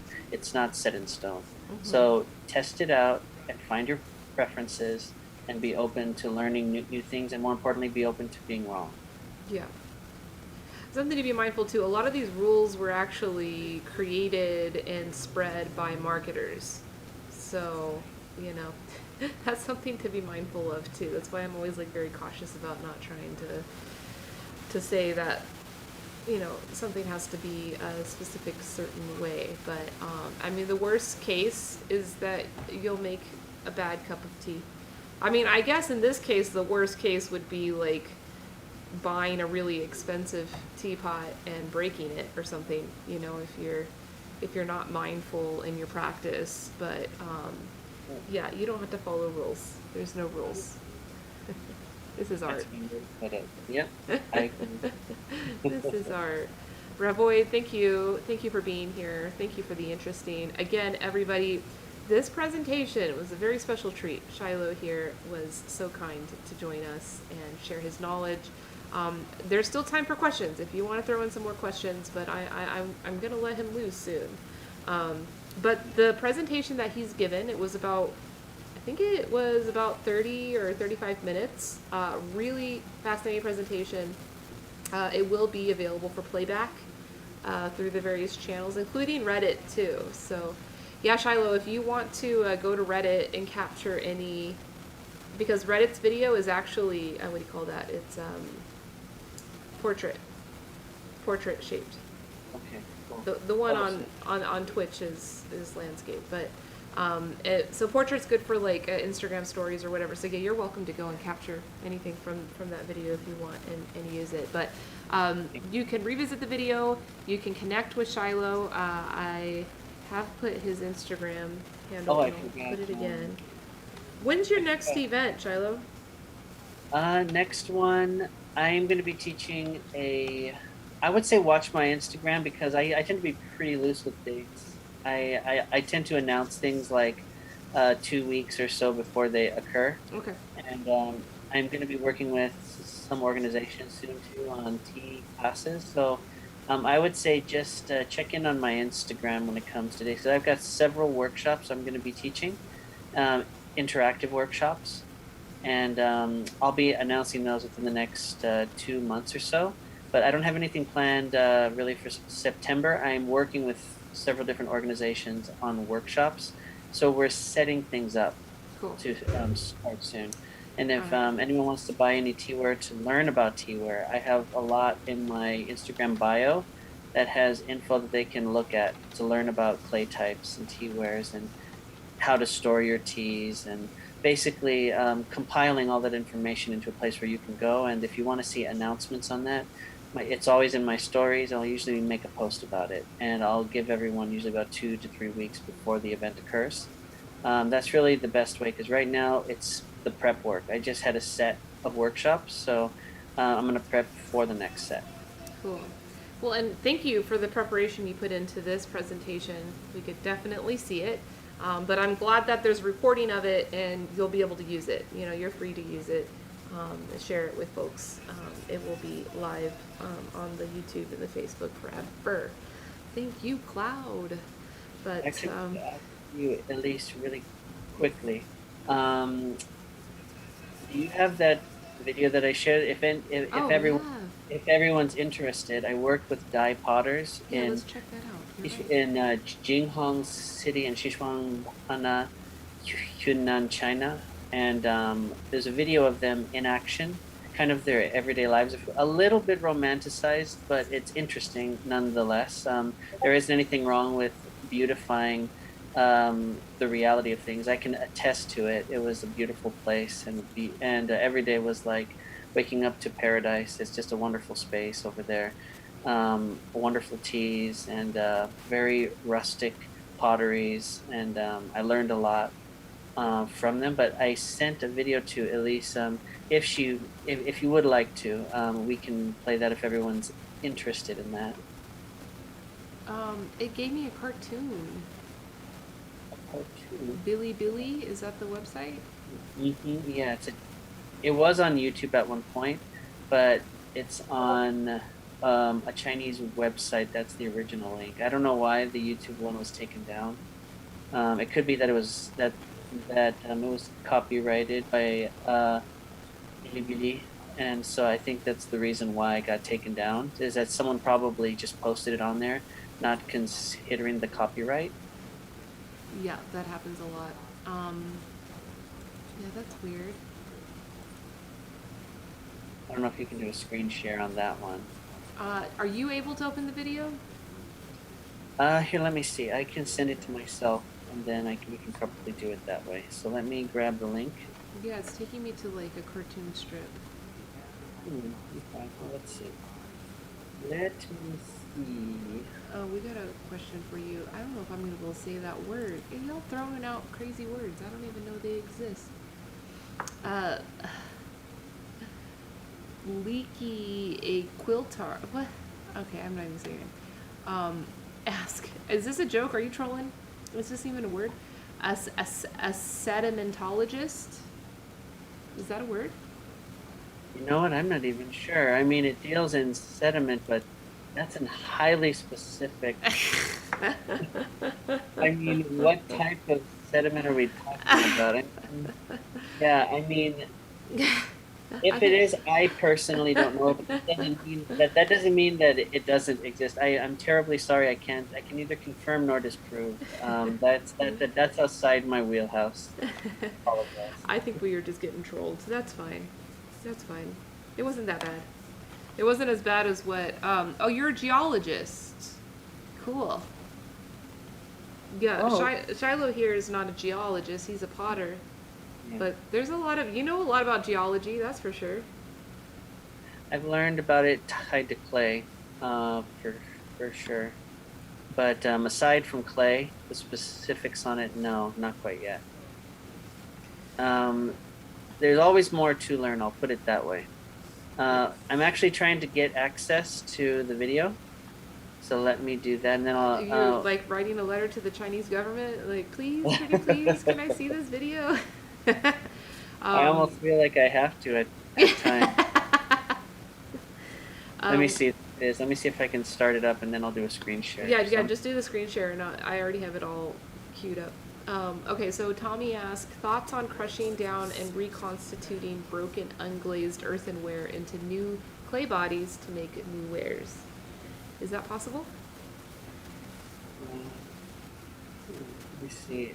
Yes, actually, that is That type of teaware, if it's already been fired, it's actually better. When you actually pulverize that into a fine powder, the clay has been treated and it won't shrink. Often, one of the issues with Yixing teawares is that the shrinkage rate of the clay is very high because the clay is absorbent and it tends to shrink 25% or more. So that's the problem.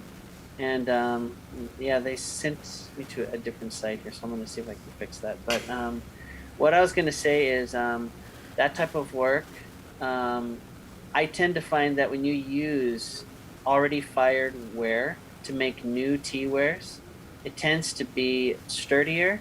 It doesn't shrink, or if it does, it's like 1 or 2%, and it creates stronger tea ware. So believe it or not, like blunging it up and creating a fine powder and then remaking the teaware with that clay can actually produce a stronger teaware that has a less likelihood to crack.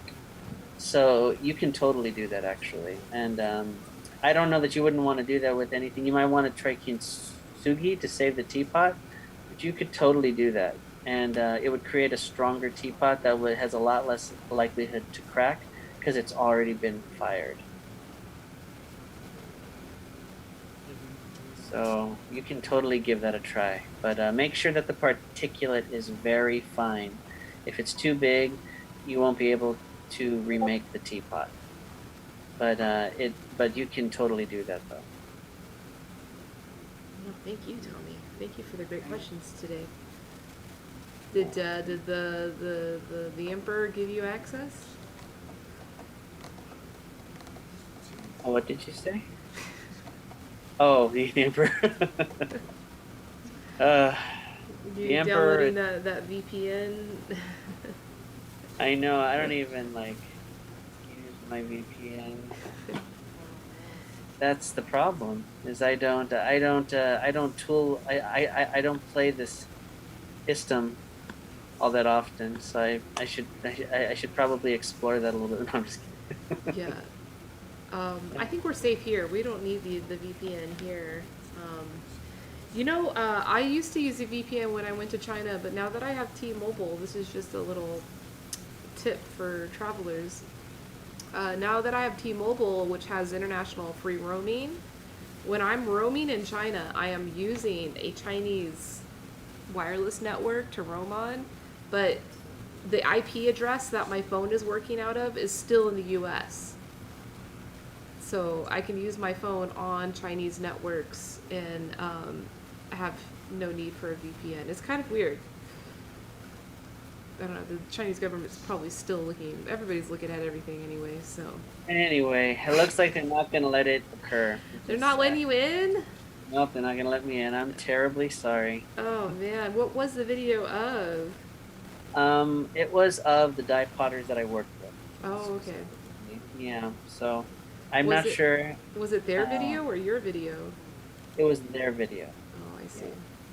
It was their video. I was gonna try to do it through WeChat because that's I had saved the video as a favorite on their site, but when I open it up from a different browser, it keeps sending me to a different location. So yeah, see, they even want me to log in again. Yeah, so okay. Well, do you still have the one on coil building with the dye potters? Yeah, we can open that one. That's for sure. I Yeah, have so that we one. can show that one really Mhm. quick. That one's about 4 minutes, 5 minutes long. It'll give you a taste of the type of work that I did when I was over there, and it gives you an idea of what potters do. It could be a nice way to kind of cap things off.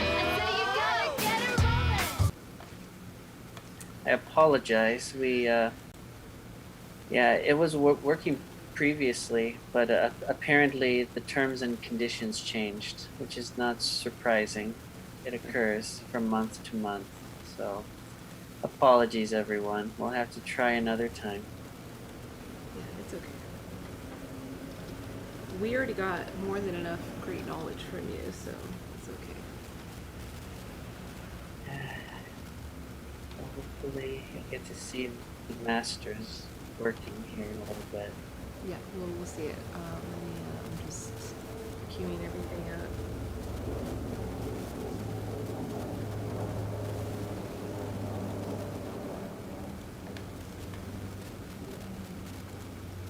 Thank you, everyone, for your patience on that. And I'm glad that you enjoyed what was shared. And now you can go off and go on your tea adventures and explore, knowing that there are no rules other than just continue to analyze everything with a grain of salt and just have fun with all these tools. All right, so I've got it playing though.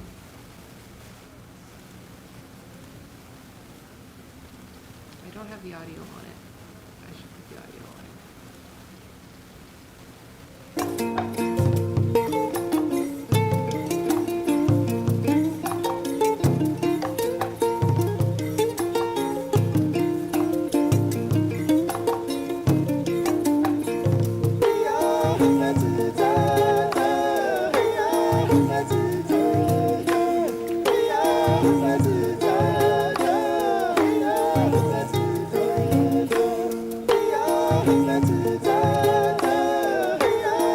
Want me to resend it to you?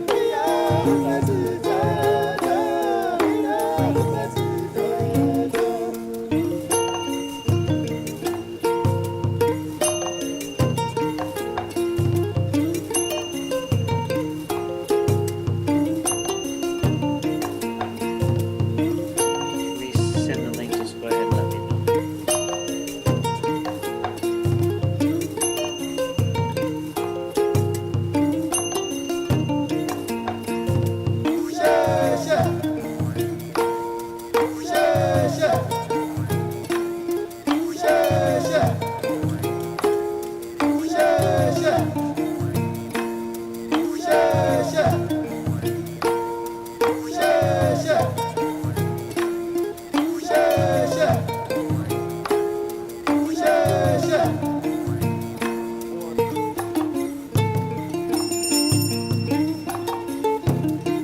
I guess I'm the one doing the screen share too. Maybe I can. Oh, looks like you have it pulled up. Yeah, there's I have the audio playing on the stream. But you're welcome to like explain things as this video is playing. That's fine.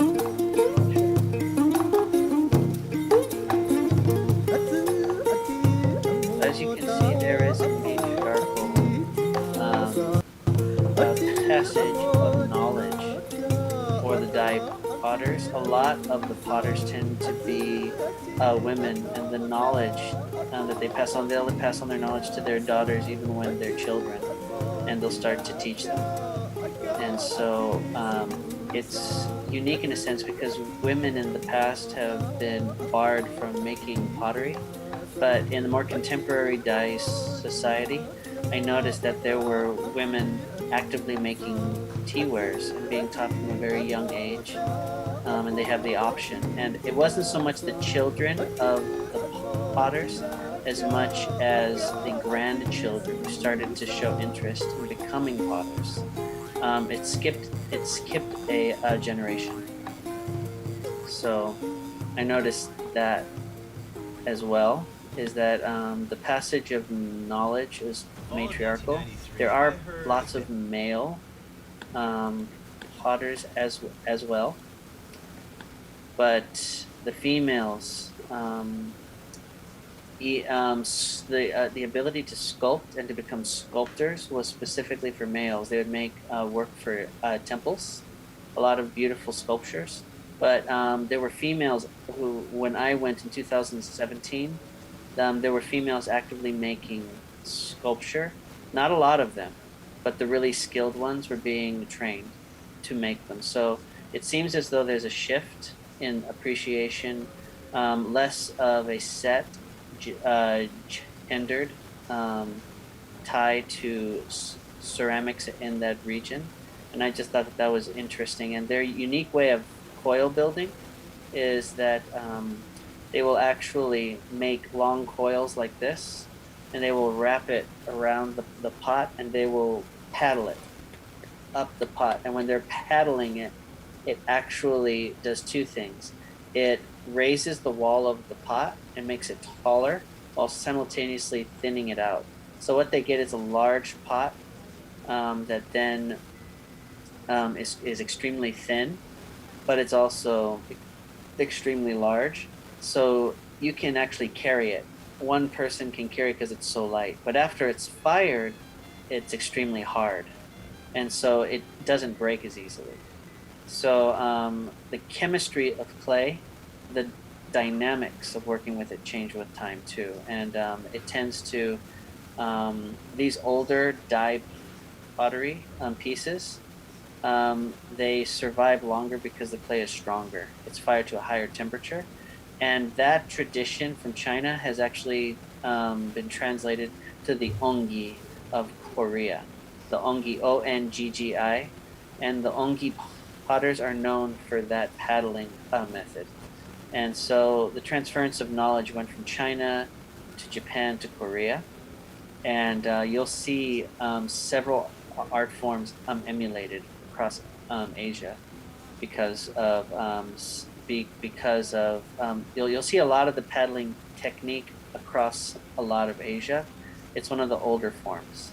And coil building before we had wheels. That was the technique that was typically used. So the coil, what does that mean? Can you explain that? Coil building, it's actually you take a ball of clay or like a lump of clay, and and then what you do is you put it on a table and you roll it with two hands. Mm-hmm. You roll it with two hands and you go from side to side, and the clay will eventually stretch into a coil like this. And so I can actually illustrate it really quickly here. Um, Let me see if I can find it. I can do a screen share with it. Sweet. I can do that, and I can show you what I mean by that. My friend Adam Field, who is a potter who studied Korean ongi wares, he actually studied under here. I'll go ahead and do a full share of my screen so that way you can see it. Let me do just Korean ongi pottery. There we go. This is Adam right here. Actually, this is Adam's master. This is one of the ongi masters. And what they do is they wedge their clay. And you see the coils on the left? Those are the coils that are made from these balls of clay. And what they do is they create a flat pad of clay on the surface of the wheel head, and they will start with a larger ball of clay, and then they'll slowly paddle it down. Ah, okay. Now I Yeah, see what you mean. and that's going to be the base of the pot. And so this technique originated in China, but it's been changed many, many times over the course of history, and each culture has made it their own. And I say that knowing that China is a relative term that we state. It's not even called China. Isn't even called China in China. So there's so many cultures that bridged off from Asia that I'll just say this is an Asian technique utilized and it's an ancient one that has been shared by many different cultures. And so it's older than China, older than what we would associate with China. Yeah. So when I say that, I'm not referring to Chinese people as much as this is just a very ancient technique. Before recorded history, this technique was utilized. And the ongi potters, after they make their base, and you can see how fast this is going. This is real time. Whoa. You know what I mean? And they paddle out these coils that then they create slabs and they adhere it to the sides of the pot. Okay, I understand now. And then from there, you'll see that they slab it out and then they attach those edges. And then they raise the wall while the clay is still soft, adhering all the parts together, and they'll tear off the excess clay. And then from there, it will actually begin to paddle the outside with their hand on the inside. They'll actually use a specific paddle, but I think what he's going to do here is he's going to reinforce the interior of the pot because it can crack at the bottom And that what he's doing is compressing the clay into the base of the pot. Pressing the clay into the base of the pot, and that's adhering the clay to the base while simultaneously creating a smooth edge leading into the pot. And so all of that is helping to reinforce the pottery and helping to keep the walls from cracking because it's essentially joining the inside wall with the base. It's like, there's like a cross section at the base of the wall where cracks can form because they were just pressed together. And when they apply an interior coil to the bottom inside, it actually seals it and it adheres those two, the wall and the base together, and that actually stops cracks from happening. And as you can see here, they're just kind of compressing the walls while simultaneously pressing it against their outside hand. And when they do that, they are raising the walls while simultaneously adhering the clay to the previous coil. So each coil just gets taller and taller, and they will start to adhere it through slow, repetitive motions. What is he making? This is a Korean ongi jar, and this is a fermentation vessel for kimchi. Ah, okay. But but the technique is definitely not dissimilar to the dye potters. It's very similar, but the difference is the dye potters, they don't go through the extra step of creating slabs. They just raise the walls. Now here comes the paddle. This is the last step, more or less, where they put a hand on the outside, Uh-huh. a hand on the inside, and they're hitting the pot, and it's smoothing the walls while simultaneously thinning them, making them taller. So that's how you get the smoother texture on the outside. And so this is very similar to the technique used by the dye potters. And if you go onto my Instagram, you'll actually see this technique being used by the dye potters. I have a Shishwangbana tag there in my bio, and you can watch these in like a story. I don't think I can do it with my screen share on the computer. I don't know if Instagram will let me do that because it doesn't let me view lives or stories. There's On my, websites you could do that, but I mean, something else you could do is just put your phone up to your camera. We can be, oh, I guess we could do that too. we can be OG like that. All right, I keep putting your IG tag. That's weird. Why is it doing that? It's not letting me put it through here. But anyway, that gives you an idea of the techniques used and that it's shared across many different cultures. I especially appreciate that it's not predicated on any one culture in Asia. It's Mm-hmm. shared. And maybe what I can do is I can play the video Okay. that I was going to show you, that we were going to show you. Maybe I can, because it's working on my phone just fine. Yeah, So, so you could just put it up. Oop, come on, phone. Do that. Let me see if I can figure this out. Let me stop this Okay. and go back. A little OG here, and you can kind of see my room, and I'm trying to. Let me see if I can do this. Oh, Oh, didn't. so that was the app. That was the app. Let Can you me turn just this move light it off. to a smidge to the right? That works. Oh, it's not playing it. It keeps starting it over again. Oh Looks my like, goodness. yeah, it's an awesome video. I'm really sorry, It's okay. It's but fine. what I will do, I'll show you the brief one of the Ongi potters working, and Okay. then you can compare that to the Korean potters. And the Korean potters in general, it really shows the similarities between them. Um, Oh, actually, I just realized I have it on a slideshow. I can just pull up the Google slideshow. Let's do that. Heck yeah. Heck yeah. All right, so while you're doing that, we got a question from Havin T on Twitch. Have you ever learned about the history of the shape of a teapot? The earliest teapots formed, and what is the oldest clay used? All right, we got a historian Ooh, question. interesting. The shapes of a teapot. Oh my goodness. Every teapot shape has a story, culturally, socially, Yes. and I can tell you for sure that.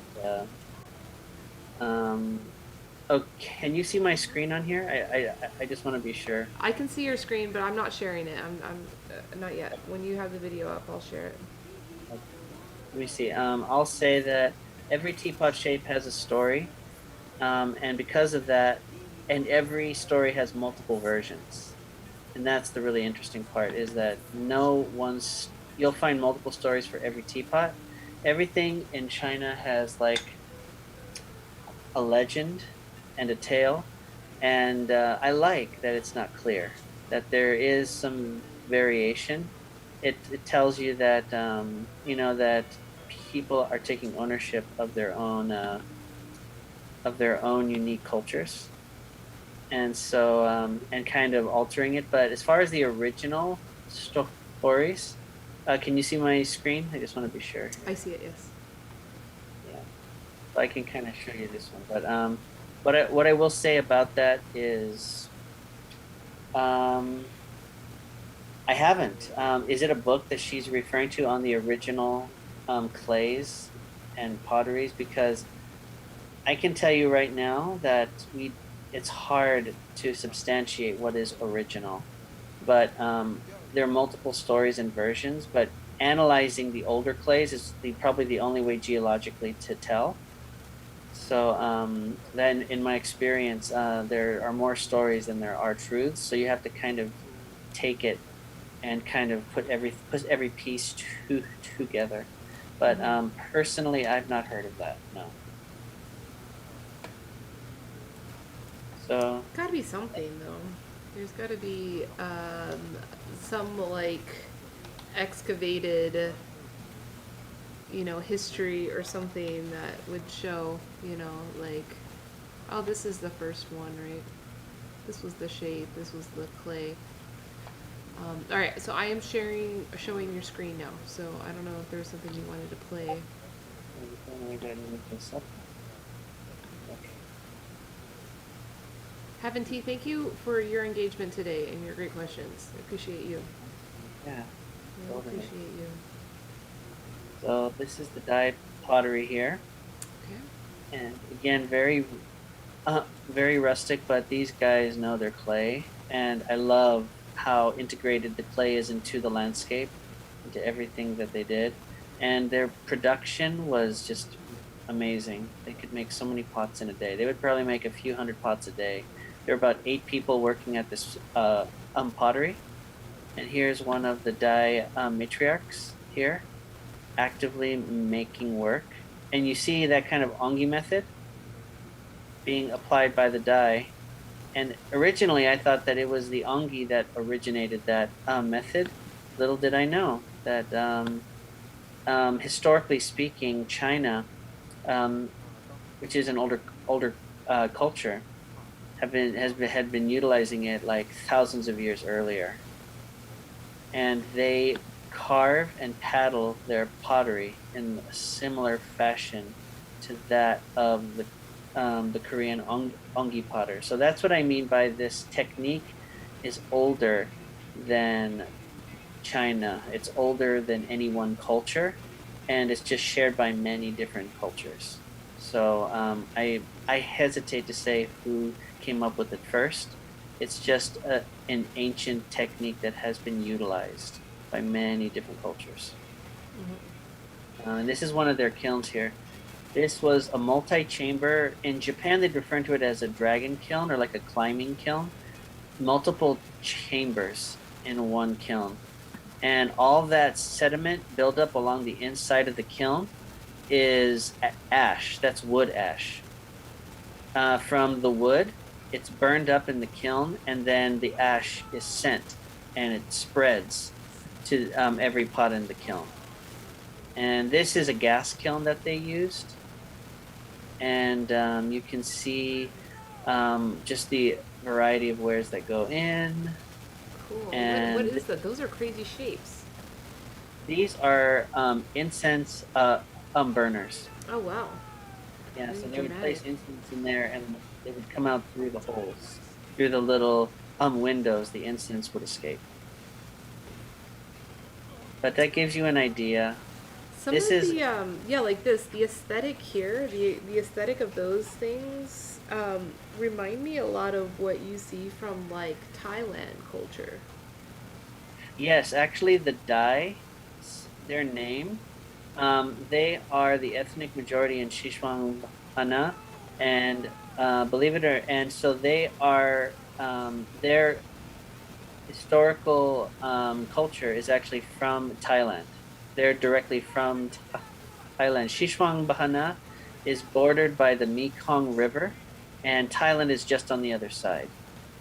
So you have, in fact, it's actually on here. If I go back, you'll see. So this is, if you look at the map of China, Xishuangbanna is right next to Thailand, Laos, Vietnam, and Myanmar or Burma. And because of that, all those cultures, that's how the 26 different ethnic minority groups migrated, is they took the Mekong River, which is like right at the border of Xishuangbanna, and that's how they formed Xishuangbanna is these 26 different ethnic minority groups were born of that. And you have um, they have a festival every year celebrating all 26 of those ethnic minority groups. And it's kind of like a menagerie of all the different cultural forms, the art forms, the dancing, the food. It's just a big party, essentially, celebrating Chinese culture. And you can hear, like, here's Laos. And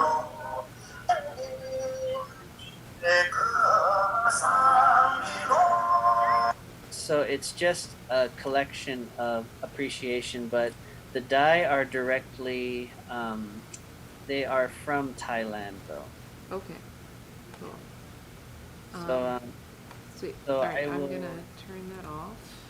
We're back.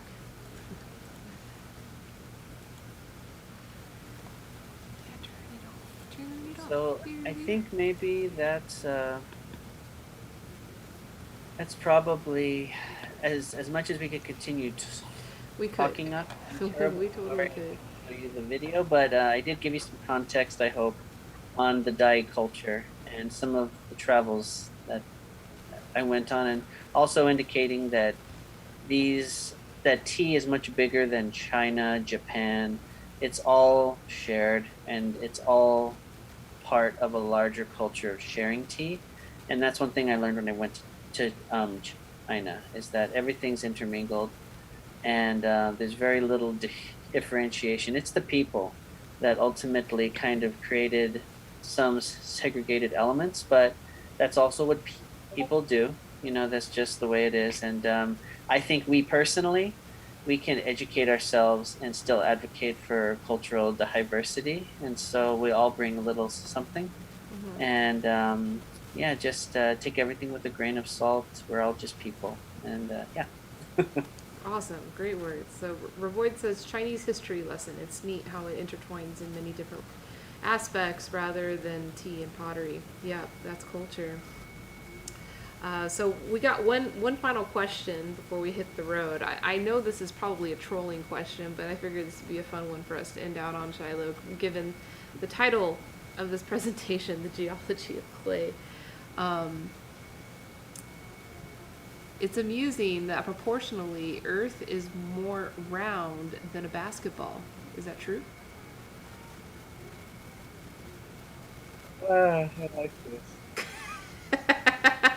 More round than a basket. That sounds like a philosophical question more than anything else. Well, I thought it was maybe like a stab at the flat earthers or something. But proportionally, It's Earth is more round than a basketball. I don't know, because basketball is like is a manufactured thing set by a certain specification by the manufacturer, while Earth is like this kind of Morpheus thing that's like porous and different, inconsistent. I don't know. Mhm. I'd say that the Earth, there's still so much that we're learning about it. I mean, it's supposedly billions of years old or plus, and so as far as it being round, it looks round, but that's just by our eyes. I mean, if we get into quantum physics, I'm not even going to go there, but let's just say that be open to it being many shapes depending on the viewpoint. Anything but flat. Uh, Flat is relative. Yes. So let's continue to listen to each other's conversations, Yes. and I'll bet we'll learn a lot in the process. Yeah, yeah, yes, Revoid. We're counting all the bumps and divots. You gotta consider all of it. We've got to consider all of it. Um, yeah, I was cracking a joke, um, poking fun of all the billionaires in this like space race, and I said, well, what if like the first female badass billionaire is not trying to go to space, but is the first one to go to the center of the Earth? I was like, that'd be a pretty badass, pretty badass move. That would be, oh my goodness. That'd be awesome to see the images of that and to kind of break some boundaries on Yeah, what that would mean. Right, exactly. And yeah, also bring to life the different females scientists that already um, kind of the her story yeah. elements. Yeah, no, there's a lot. There's a lot. It's the human race is only it's contextually large.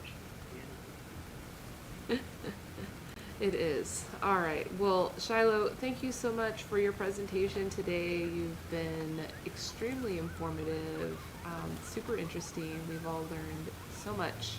I think everybody's questions got answered. So I'm gonna let you go. I know you're busy. You've already given us a lot of your time. So much appreciate you and your time and your Thank you willingness to share. too. Yeah. Thank you, Elise, for all that you give to the tea community and beyond the restaurant industry, plus helping to educate everyone. And yeah, we're all just gonna play our part. So thank you for that. Thank you, Shiloh. Well, I hope you have a great weekend, and Thank you, we'll everyone. see you soon. See you at the down the pathway. Yeah, down the pathway. All right.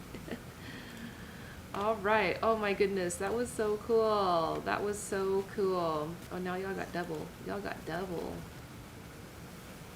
Oh, that's interesting. You got me looking at this is a trip. This is a trip.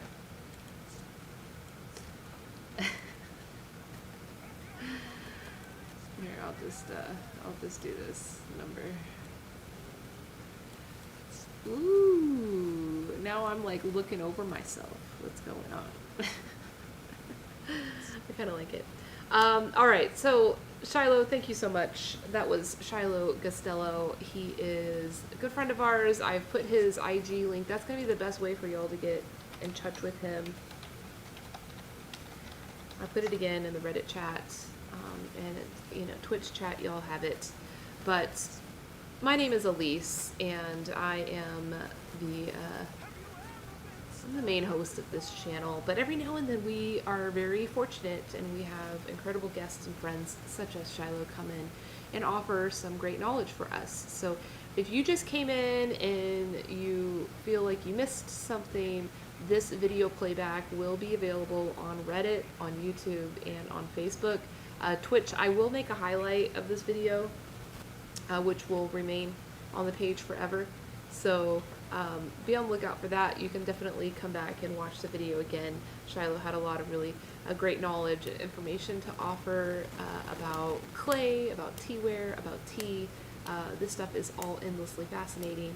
And if you are interested in tea, if you thought this was a cool presentation and you want to learn more, please consider giving us a follow. Come back. I stream 5 days a week, constantly putting stuff out. I do traveling. We do travel to origin of tea growing regions, so I do stream from there as well. Feels so big. Ooh. It's a trip. It's a trip. It's a trip. Yeah. I hope y'all have a good weekend. I'm looking forward to a good weekend. I'm gonna go to the beach. I'm gonna go to California. My brother just moved to San Diego. So if you want to see me streaming from the beach from California, go ahead and join me on Pococha. I'm on a new app. I'll put it in the chat. It is a mobile app. It's on iOS and Android, so you can visit on either. It's as if TikTok. It's as if TikTok and Twitch had a baby. That's what this app feels like. So yeah, y'all can definitely check it out. And my username there is the same thing that it is here on Reddit, which is Peace Elise, 1 E. Peace and Elise, they share the E. Thank you. Yeah, I think I'm ready to go. I can't believe that we had him for over 2 hours. That's incredible. That is such a great fortune for us. Cool.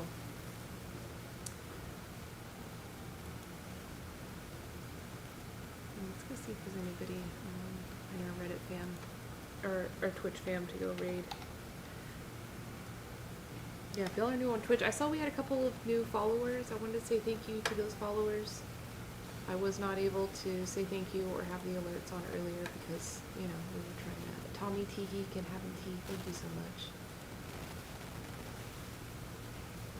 Did you ever think there was tea on Twitch? People always trip. They're like, is this a stream about tea? This is awesome. This is awesome.